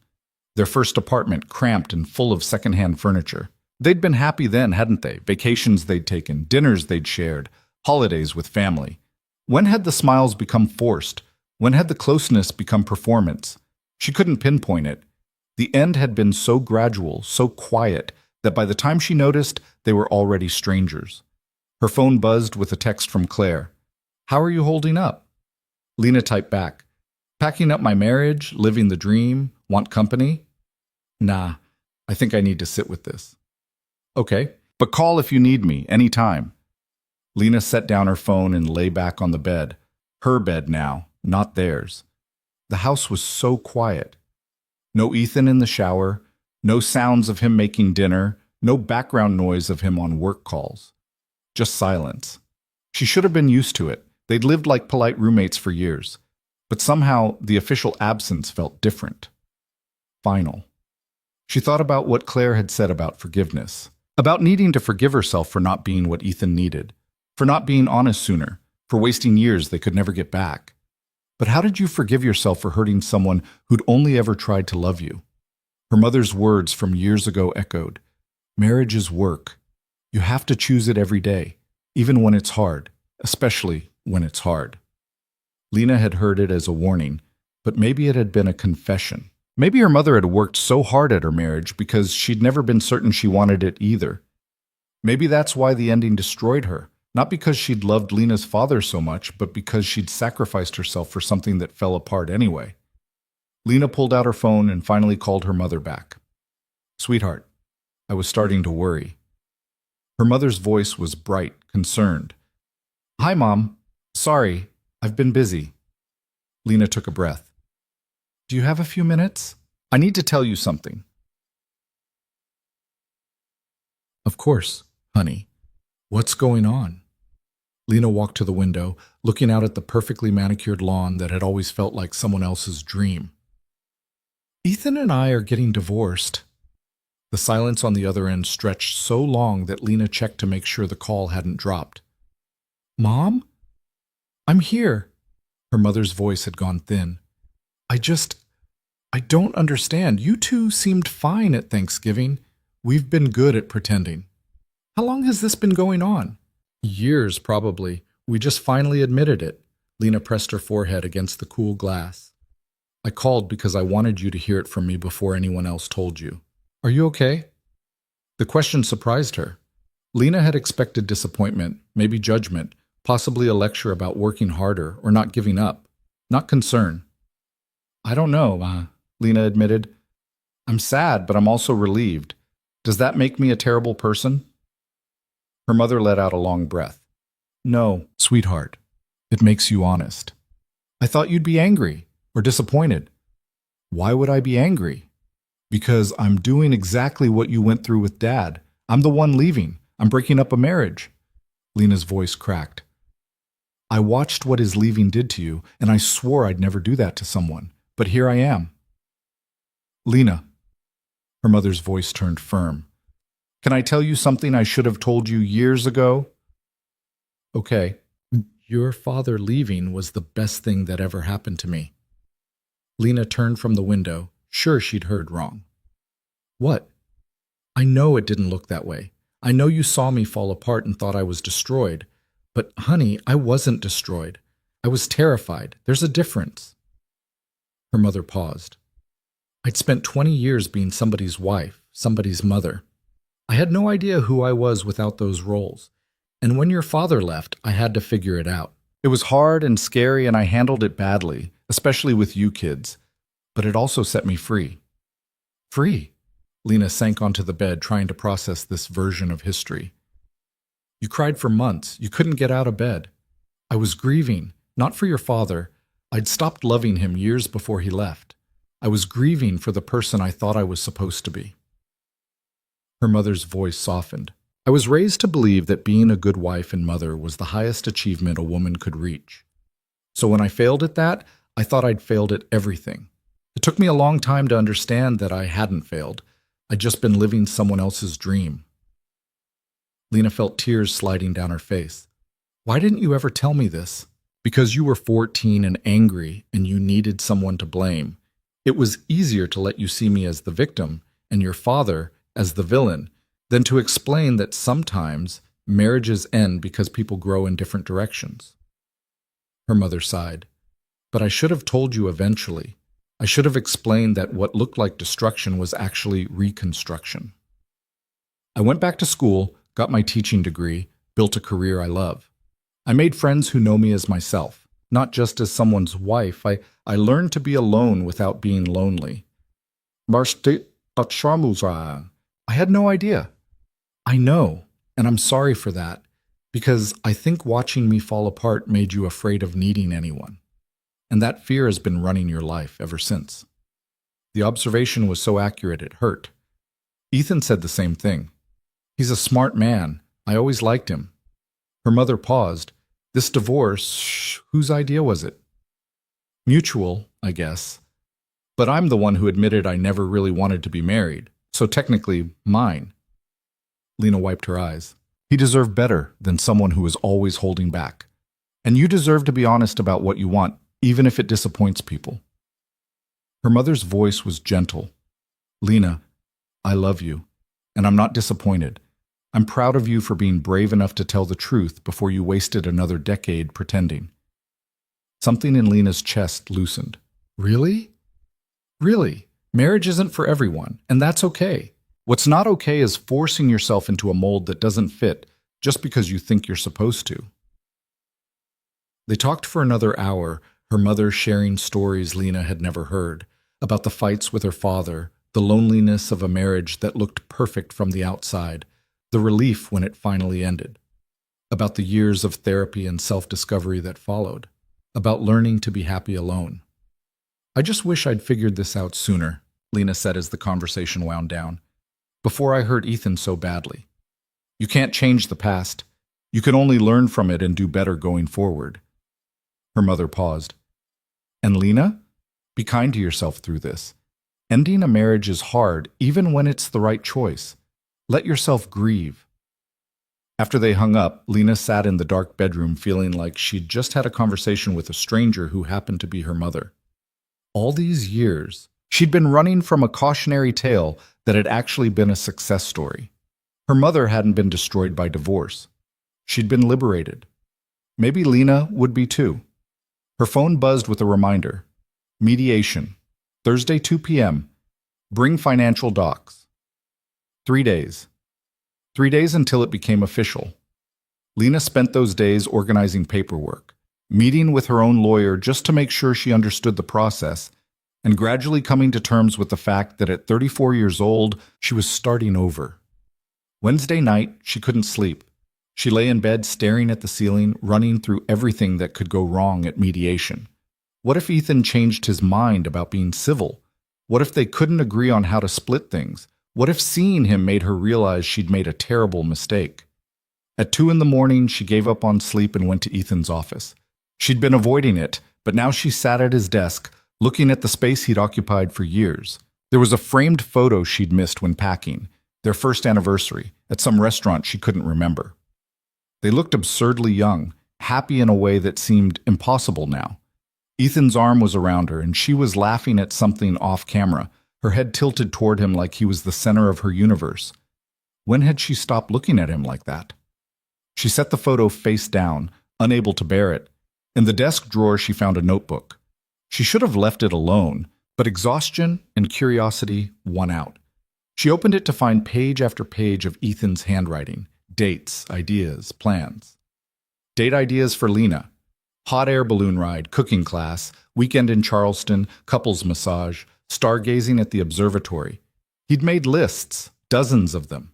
Things he wanted to do with her, conversations he wanted to have, ways to reconnect. Each one dated, some going back years. Things to talk about with Lena. Her childhood, her dreams, what she wanted at 16 versus what she wants now, places she'd live if she could live anywhere. God, he'd been trying so hard, planning these elaborate attempts to reach her while she'd been too busy building walls to notice. Near the back of the notebook, dated 3 months ago, signs it's over. She doesn't ask about my day anymore. She plans her life without me. She seems happier when I'm gone. She flinches when I touch her. She's already left. She just hasn't told me yet. Lena closed the notebook with shaking hands. She thought she'd been subtle, thought she'd hidden her growing distance. But he'd seen it all. Cataloged every small rejection, every withdrawal, every sign that she was checking out. And he'd kept trying anyway. She put the notebook back exactly where she'd found it, hating herself just a little bit more. Thursday arrived gray and drizzling, the kind of weather that matched endings. Lena arrived at the mediator's office 15 minutes early. Documents organized in a folder. Wearing a professional dress like this was a business meeting instead of the dismantling of her life. Ethan was already there, sitting in the waiting room in a suit she recognized. He looked tired but composed, scrolling through his phone with the same focused expression he used to wear reading the morning news. "Hi," she said. He looked up. "Hi." They sat in awkward silence, two strangers who'd once promised forever. The mediator, a woman named Susan Chen with kind eyes and efficient hands, called them in at exactly 2 o'clock. "Thank you both for being prompt," she said, gesturing to chairs across from each other at a conference table. "I know this process isn't easy, but you're both here voluntarily, which makes my job much simpler. Shall we begin?" The next 2 hours were a masterclass in civility and sadness. They divided their assets with surprising ease. The house would be sold, profits split 50-50. Retirement accounts, already mostly separate, stayed that way. They'd accumulated less together than Lena would have thought, 12 years condensed into line items on a spreadsheet. "What about personal items?" Susan asked. "Furniture, kitchen items, that sort of thing?" "Lena can have the house stuff," Ethan said immediately. "I'm starting fresh anyway. Just want my books, my desk, some personal things." "Are you sure?" Susan looked concerned. "You're entitled to half—" "I'm sure." Ethan met Lena's eyes. "I don't want to fight over forks." Lena felt her throat tighten. "Thank you." "There's the issue of the wedding gifts," Susan continued, checking her notes. "China from your registry, the KitchenAid mixer, various items from family and friends. Donate it," Lena said. "All of it. I don't want reminders." Ethan nodded agreement. Susan made a note. "All right. That's actually most of the major items. You've both been very reasonable, which frankly is rare." She looked between them. Is there anything either of you want to discuss? Any lingering questions or concerns? Ethan was quiet for a moment. Then, what about the cabin reservation? Lena had forgotten about that.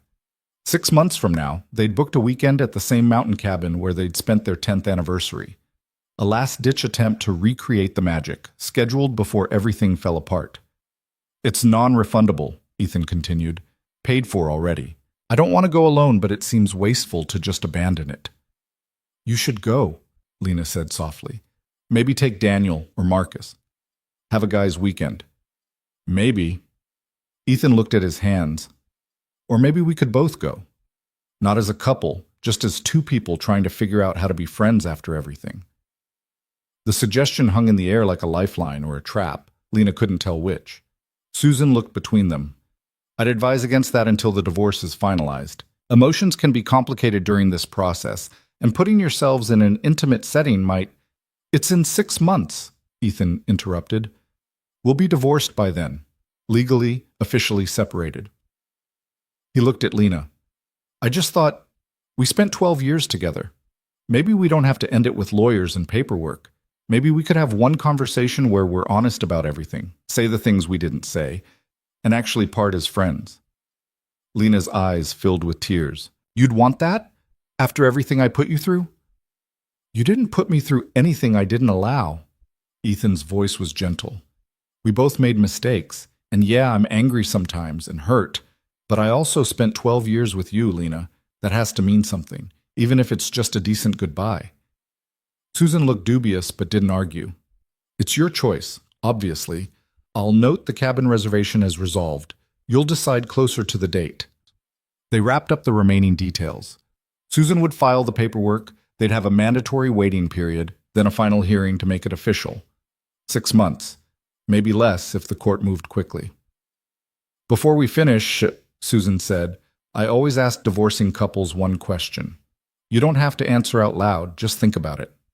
She looked at each of them. If you could go back to your wedding day, knowing everything you know now, would you still say yes? Lena and Ethan locked eyes across the table. She expected to see regret there, or anger, or accusation. Instead, she saw understanding, sadness, maybe even affection. And she knew her answer. No. She wouldn't marry him again, not because he wasn't wonderful, he was, but because she'd never been ready for marriage, and forcing it had hurt them both. She suspected Ethan's answer was the same. Susan stood, professional smile in place. I'll be in touch with the paperwork. Try to be kind to yourselves through this process. Endings are hard even when they're necessary. Todas amigas. They walked out together, standing under the building's awning as rain pattered down. So, Ethan said. So. This is weird. Very weird. Lena managed a small laugh. We just dismantled our marriage in 2 hours. It took longer to plan our wedding. We didn't really plan our wedding. We showed up at a courthouse. True. Ethan watched the rain. Do you regret that? The courthouse thing? Lena thought about it. No, a big wedding would have been a lie. At least the courthouse was honest. Honest about what? About the fact that I was going through the motions even then. She turned to him. Ethan, I found your notebook, in your desk, the one with all the date ideas. His face colored slightly. You weren't supposed to see that. I know. I'm sorry for snooping, but I needed you to know. Those ideas were beautiful, thoughtful, everything I should have wanted. Her voice broke. I'm sorry I never appreciated how hard you tried. It's okay. It's not. You deserved someone who wanted those things, who wanted you the way you wanted them. Instead, you got someone who was already planning her exit before she even admitted it to herself. Ethan was quiet for a long moment. Can I ask you something? Yeah. That night you called me at 3 a.m., you said you couldn't find the exact moment we broke. When do you think it was? When did you actually check out? Lena had thought about this a lot over the past weeks. I think it was gradual, but if I had to pick a moment, our 10th anniversary, that weekend at the cabin. Ethan looked startled. That was the last time I remember being really happy with you. I know, and that's what made it so awful. Lena wiped at her eyes. We had this perfect weekend. Everything felt right. And on the drive home, I remember thinking, I should feel more than this. I should feel grateful and happy and secure.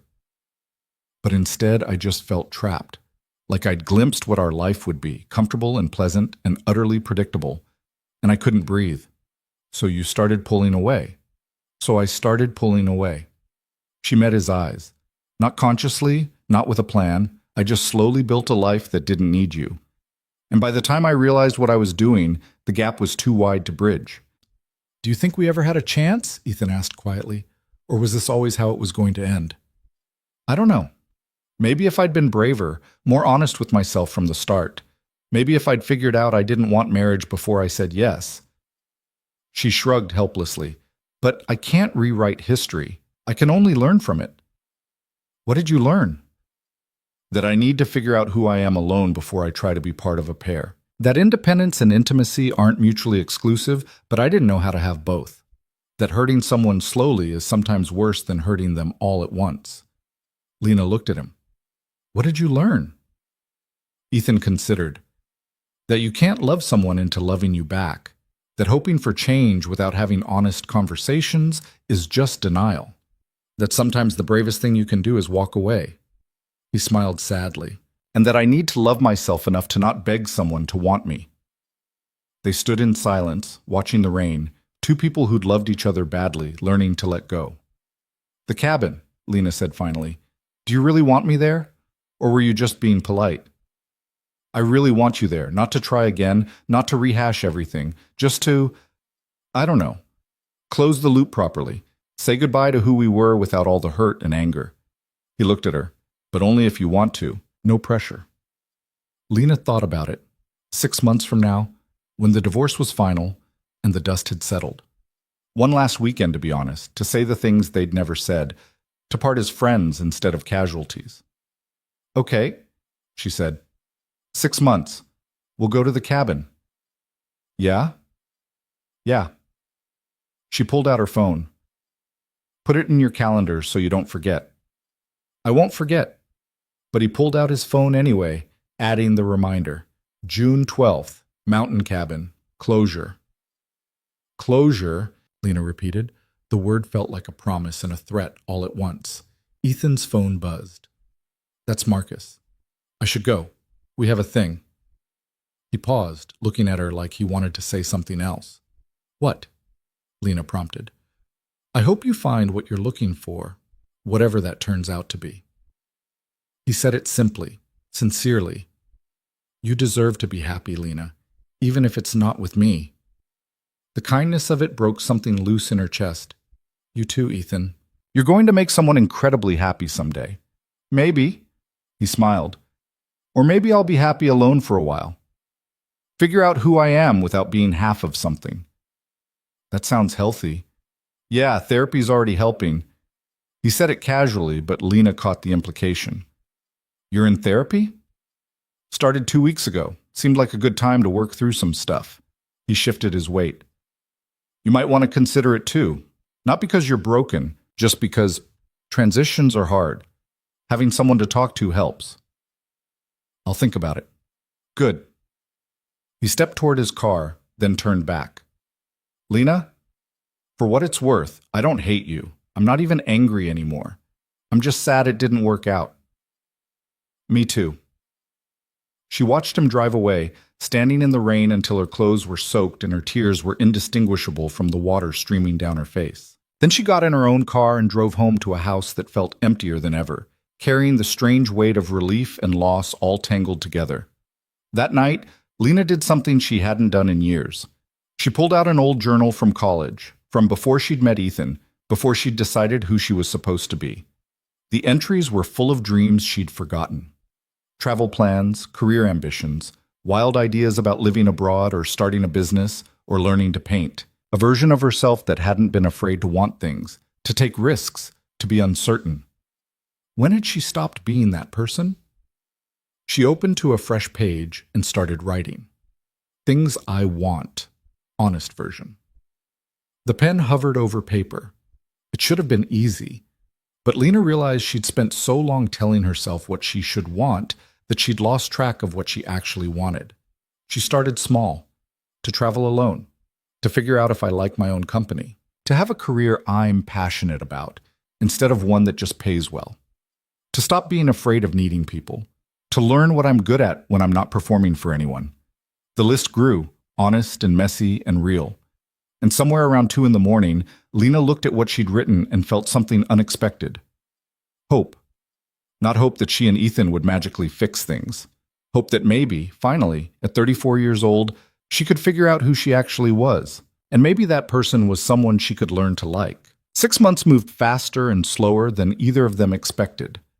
The divorce was finalized on a Tuesday in late April. No drama, no last-minute changes of heart. Just a judge's signature and a court clerk handing them each a copy of the decree that made their separation official. Ethan and Lena stood outside the courthouse afterward, holding identical manila envelopes, and shook hands like business partners closing a deal. "Well," Ethan said.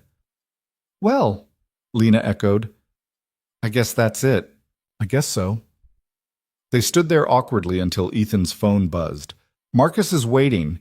We're celebrating the Henderson account closing today." "That's great. Congratulations." "Thanks." He hesitated. "You're still okay for next month? The cabin?" "Yeah, June 12th. I have it in my calendar." "Okay, good." He started to leave, then turned back. "Lena, you look good. Different, but good." She did look different. She'd cut her hair shorter, stopped wearing as much makeup, traded her designer clothes for simpler things. Small changes that added up to someone who looked less polished and more real. "Thanks, you too." And he did. The permanent tension in his shoulders had eased. He smiled easier, looked lighter somehow, like he'd put down a weight he'd been carrying for years. They parted ways as officially divorced people, and Lena drove back to her new apartment. A one-bedroom in the city, smaller than the house, but hers in a way nothing had been in years. The house had sold quickly. She'd walked through it one last time before closing, saying goodbye to the life she'd built there. It had felt like visiting a museum of someone else's marriage. In the 6 months since mediation, Lena had done the work Claire suggested. She'd started therapy with a no-nonsense woman named Dr. Patricia Chen, who didn't let her hide behind excuses or deflection. She'd quit her high-paying corporate job and taken a position at a nonprofit that paid half as much but actually meant something. She'd gone to dinner alone, to movies alone, even took a weekend trip to Charleston alone. She'd learned that she actually liked her own company, that being alone wasn't the same as being lonely, that she'd been so afraid of her mother's fate that she'd created a different kind of prison entirely. "You spent 12 years protecting yourself from a divorce, Doctor," Chen had said during one session, "and in doing so, you guaranteed one. Fear is a terrible architect." Lena thought about that a lot, about how much of her life had been built on fear instead of desire. Fear of needing someone, fear of losing herself, fear of ending up like her mother. She'd called her mother weekly during those 6 months. Real conversations, honest ones, where they talked about their lives instead of performing acceptable versions of themselves. Her mother had shared more stories about her post-divorce life, the travel, the career, the confidence she'd built from starting over. "The thing nobody tells you about divorce," her mother had said during one call, "is that it's not an ending, it's a doorway. What you build on the other side is entirely up to you."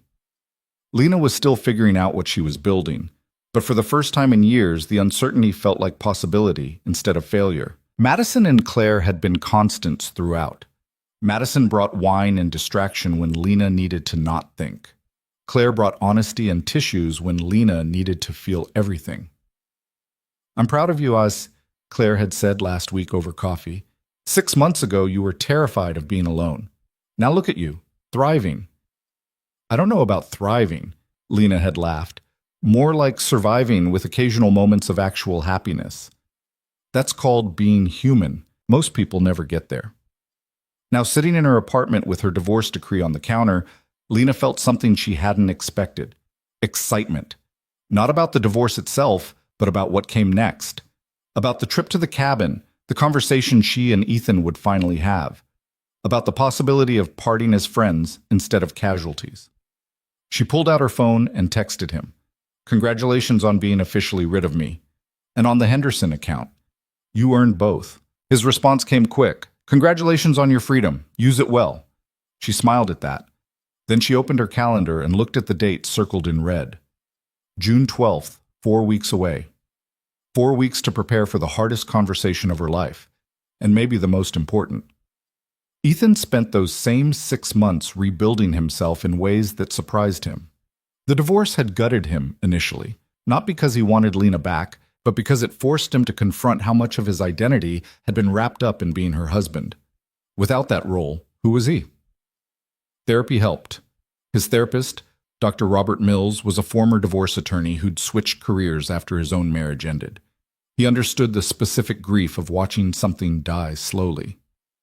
"You're mourning two things," Dr. Mills had explained. "The relationship you had and the relationship you thought you'd have. That second one is often harder to let go of." Ethan had carried around a vision of his future for 12 years, growing old with Lena, maybe having kids, building a life together.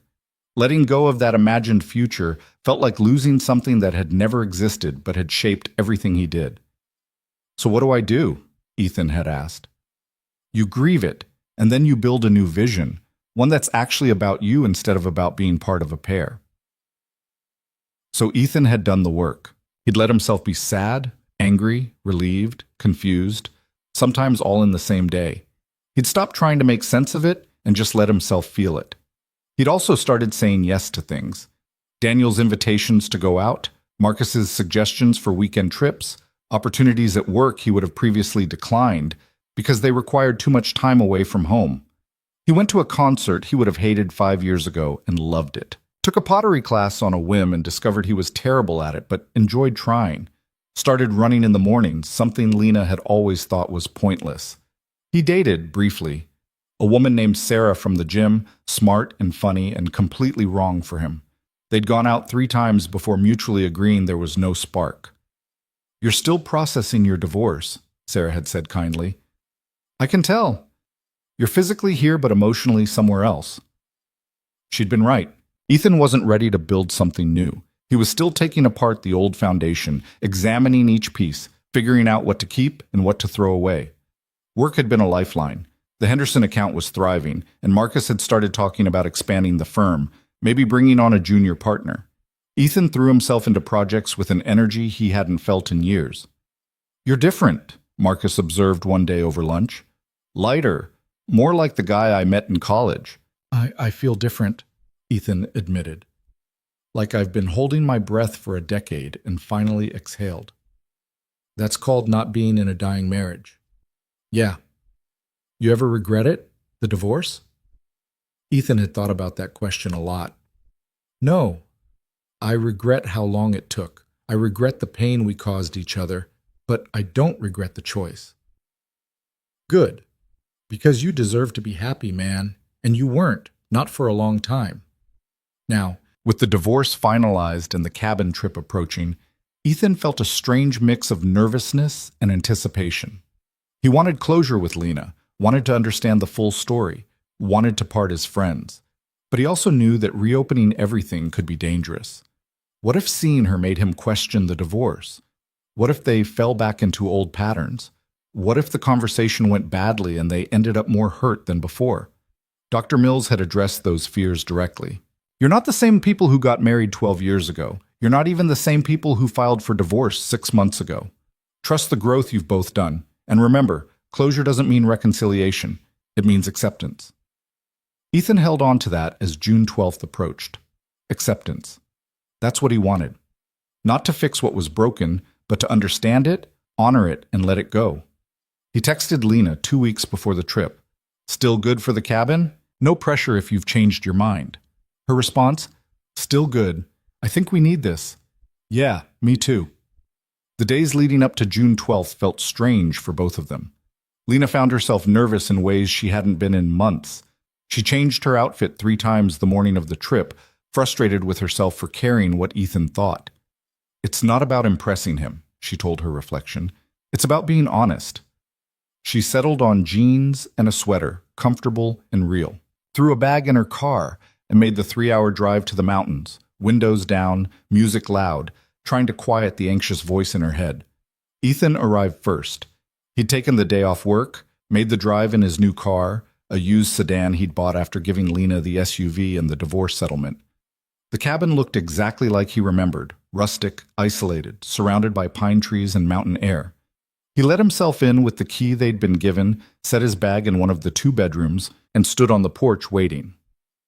Lena's car pulled up at exactly 4 o'clock, punctual as always. She got out slowly, looking around like she was seeing the place for the first time. "Hi," Ethan called from the porch. "Hi." She grabbed her bag and walked up the steps. They stood facing each other, two people who'd been married for 12 years and divorced for 2 months, and didn't know how to greet each other. Lena solved it by pulling him into a quick hug. "Thanks for suggesting this." Thanks for coming." Ethan stepped back. "I took the smaller bedroom. Figured that was fair." "You didn't have to." "I wanted to." He grabbed her bag. "Come on, I'll show you around. Though you remember it, obviously." The cabin was exactly as they'd left it 2 years ago. Same rustic furniture, same view of the mountains, same fireplace where they'd made s'mores and talked about the future like it was something they'd share. Lena dropped her bag in the larger bedroom and joined Ethan in the kitchen. He'd picked up groceries on the way: coffee, eggs, bread, the basics. "I figured we could make dinner together," he said. "Like old times, if you want." "I'd like that." They moved around the kitchen with surprising ease, falling into the rhythm they'd perfected over years of shared cooking. Ethan chopped vegetables while Lena handled the pasta, neither of them acknowledging how natural it felt. "So," Lena said, as they sat down to eat, "how do we do this?" "Do what?" "The honest conversation, the closure. I've been thinking about it for weeks and I still don't know where to start." Ethan took a sip of wine. "Maybe we start with the question Susan asked at mediation. If we could go back to our wedding day, knowing everything now, would we still say yes?" Lena set down her fork. "You want me to answer that?" "I think we need to, because my answer might surprise you." "Okay." Lena took a breath. "No, I wouldn't say yes. Not because you weren't wonderful, but because I should never have gotten married in the first place. I wasn't ready. Maybe I'll never be ready, and forcing it hurt us both." Ethan nodded slowly. "That's honest. What about you?" "I would say yes." Lena looked startled. "Really?" "Yeah. Because even though it ended badly, even though we hurt each other, I don't regret those 12 years. I learned things about myself I needed to learn. I grew up. I figured out what I actually need in a partner." He met her eyes. "And I loved you, really loved you. That was real, even if it wasn't enough." Lena felt tears prick her eyes. "I loved you too. I did. I just didn't know how to love you the way you needed." "I know, and that's okay. Love doesn't fix incompatibility." They ate in contemplative silence for a while, the weight of honesty settling between them. "Can I ask you something I've always wondered?" Lena said finally. "Anything. When did you actually fall out of love with me? Not when you admitted it, but when it actually happened." Ethan thought back, tracing the timeline. "I don't think I fell out of love. I think I fell out of hope. There's a difference." "Explain." "I loved you all the way through the divorce. Probably still love you in some ways." He said it matter-of-factly, like stating a simple truth. "But somewhere around year 9 or 10, I stopped hoping you'd love me back the same way. Stopped believing we could fix it. And once hope died, the relationship was already over. We just took a few more years to admit it." Lena wiped her eyes. "I'm so sorry I did that to you, made you hope when I couldn't deliver. You didn't do it on purpose. That doesn't make it better." "No," Ethan agreed, "but it makes it human. We were both trying our best with what we knew. We just didn't know enough."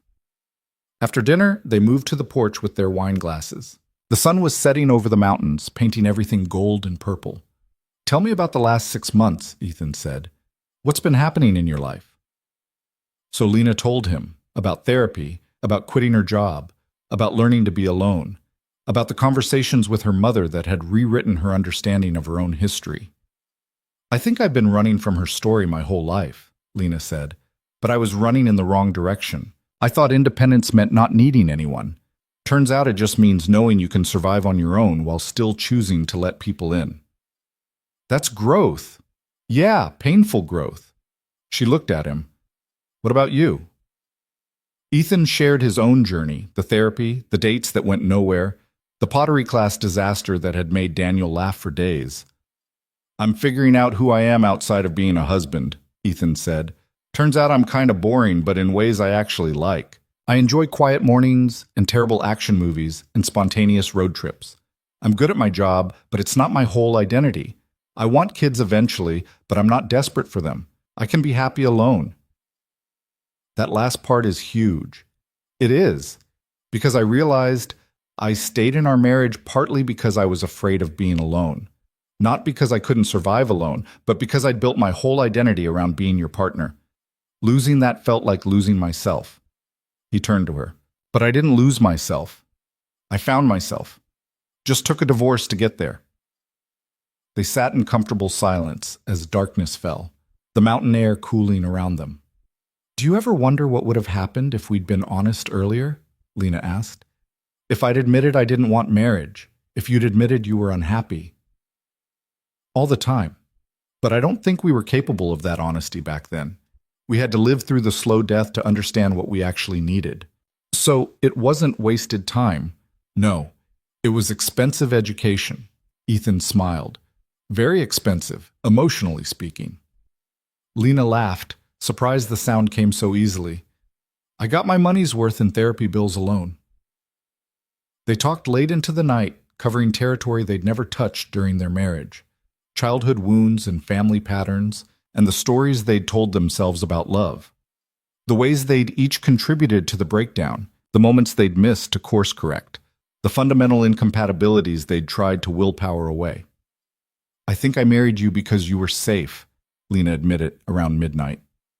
Not boring safe, emotionally safe. You were steady and kind, and I knew you'd never leave me the way my dad left. But I used that safety as a shield instead of a foundation. And I married you because you were everything I thought I was supposed to want, Ethan countered. Beautiful, successful, independent. I didn't stop to ask if what I was supposed to want matched what I actually wanted. What do you actually want? Ethan considered. Someone who chooses me every day, not out of obligation or fear of being alone, but because being with me makes their life better. Someone who wants the partnership as much as I do. He looked at her. What about you? Honestly, I don't know if I want a partner at all. Maybe eventually, but right now I want to build a life that's entirely mine. No compromises, no negotiations, just me figuring out what makes me happy. She paused. Does that make me selfish? No, it makes you honest. And honest is better than the alternative. The night air grew cold enough that they moved inside, building a fire in the fireplace and settling on opposite ends of the couch with blankets. Remember our 10th anniversary here? Lena said, watching the flames. I told you that was when I knew it was over for me, but I never explained why. You don't have to. I want to. She pulled the blanket tighter. We had this perfect weekend. You'd planned everything, the hiking, the dinners, even brought that expensive wine I liked. And you looked so happy, like you'd finally gotten back the connection you'd been chasing. And all I could think was, this is as good as it gets, and it's not enough for me. That must have been terrifying. It was, because you were doing everything right, being everything a woman should want, and I still felt empty. She looked at him. That's when I knew the problem wasn't you, it was me. I just couldn't admit it. What changed? What made you finally admit it? You walking out, you forcing my hand. Lena's voice broke slightly. I needed you to stop trying, stop hoping, stop making it possible for me to keep lying to myself. Your giving up saved us both years of suffering. Ethan felt the truth of that settle in his chest. I wish I'd done it sooner. Me too. But we did it. That's what matters. They stayed up until nearly 3 a.m, excavating their marriage with the kind of honesty that was only possible now that it was over. No blame, no defensiveness, just two people trying to understand what had happened and why. When they finally went to their separate bedrooms, Lena felt lighter than she had in years. Not happy exactly, but unburdened, like she'd been carrying a confession for a decade and finally spoken it aloud. She fell asleep thinking about Ethan's words. Love doesn't fix incompatibility. It was the saddest truth she'd ever learned, and somehow also the most freeing. Morning came with coffee and silence that didn't need filling. They made breakfast together, ate on the porch, watched the mountains emerge from the morning mist. I'm glad we did this, Ethan said eventually. Me too. Do you feel like we got closure? Lena thought about it. I think so. Not in a neat, tied up with a bow way, but in a honest, messy, real way. Yeah, that feels right. They spent the morning hiking the same trail they'd done 2 years ago. The conversation flowed easier now, touching on lighter topics, work and family and friends, plans for the future that didn't include each other but didn't exclude friendship either. I hope we can actually be friends, Lena said as they reached the summit. Not fake friends who see each other out of obligation, but real friends who genuinely care about each other. I'd like that. But it might take time. Space first, then friendship. How much space? I don't know, a few months maybe. Let the dust settle. Let both of us fully move on. Ethan looked at the view spread before them. But, yeah, eventually I think we could be friends. We were friends once, before everything else. We were, weren't we? Lena smiled at the memory. I'd forgotten that. On the hike back, Lena tripped on a root and Ethan caught her elbow, steadying her. The touch was casual, friendly, and for the first time it didn't hurt. Didn't make her feel guilty or confused or sad. It just felt like one person helping another. They packed up that afternoon, moving through the cabin one last time. Weird to think this is probably the last time we'll be here, Lena said, looking around. Maybe. Or maybe in 10 years we'll come back as actual friends and laugh about all this. I hope so. They loaded their cars and stood in the driveway, delaying the final goodbye. Thank you, Ethan said, for being honest, for doing the hard work over the past 6 months, for coming here and having these conversations. Thank you for suggesting it, for being kind even when you had every right to be angry, for, Lena's voice caught, for loving me even though I couldn't love you back the right way. Hey! Ethan pulled her into a hug, and this time neither of them pulled away quickly.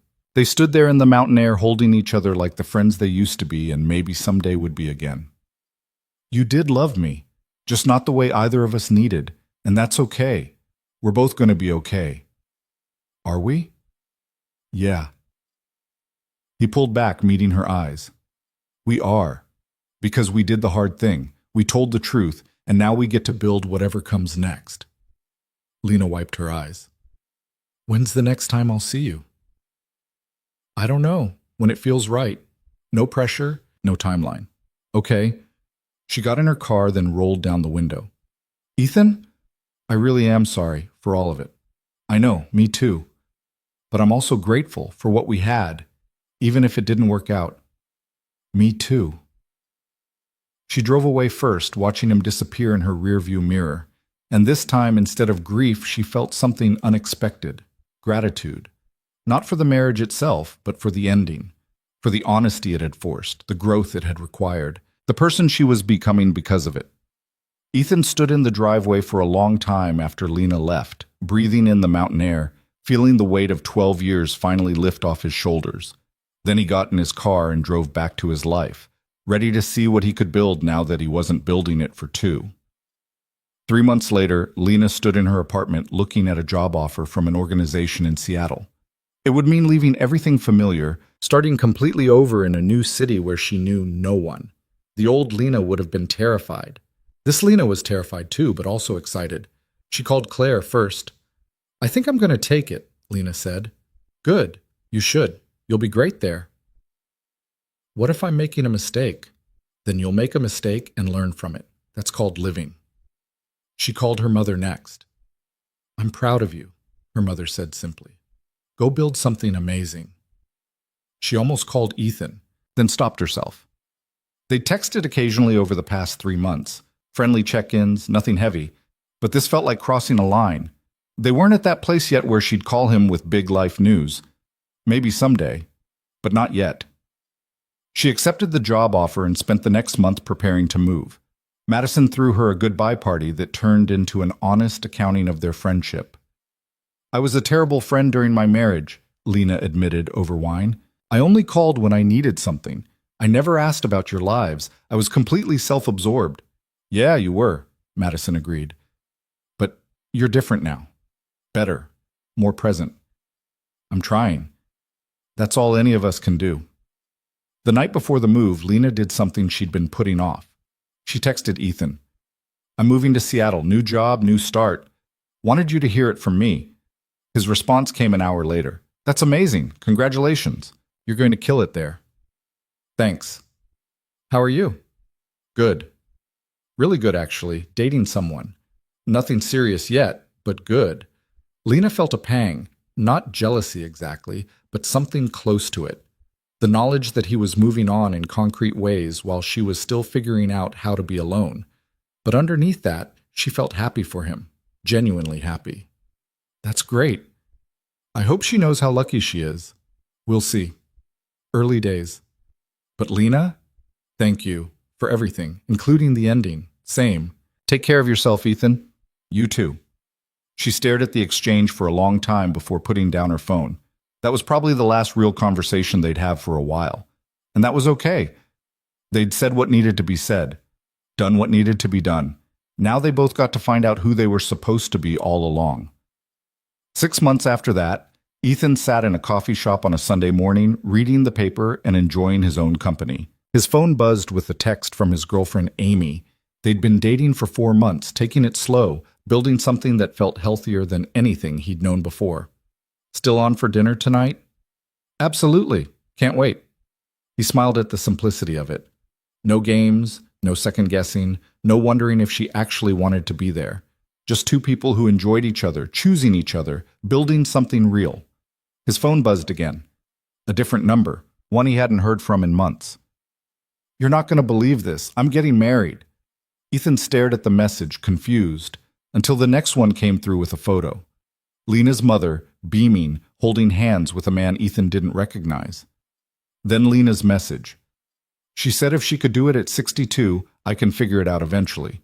Thought you'd appreciate the irony. Ethan laughed out loud, drawing looks from nearby tables. He typed back, That's incredible. Tell her congratulations from me. Will do. How's life? Good. Really good. You? Same. Seattle's amazing. I'm amazing.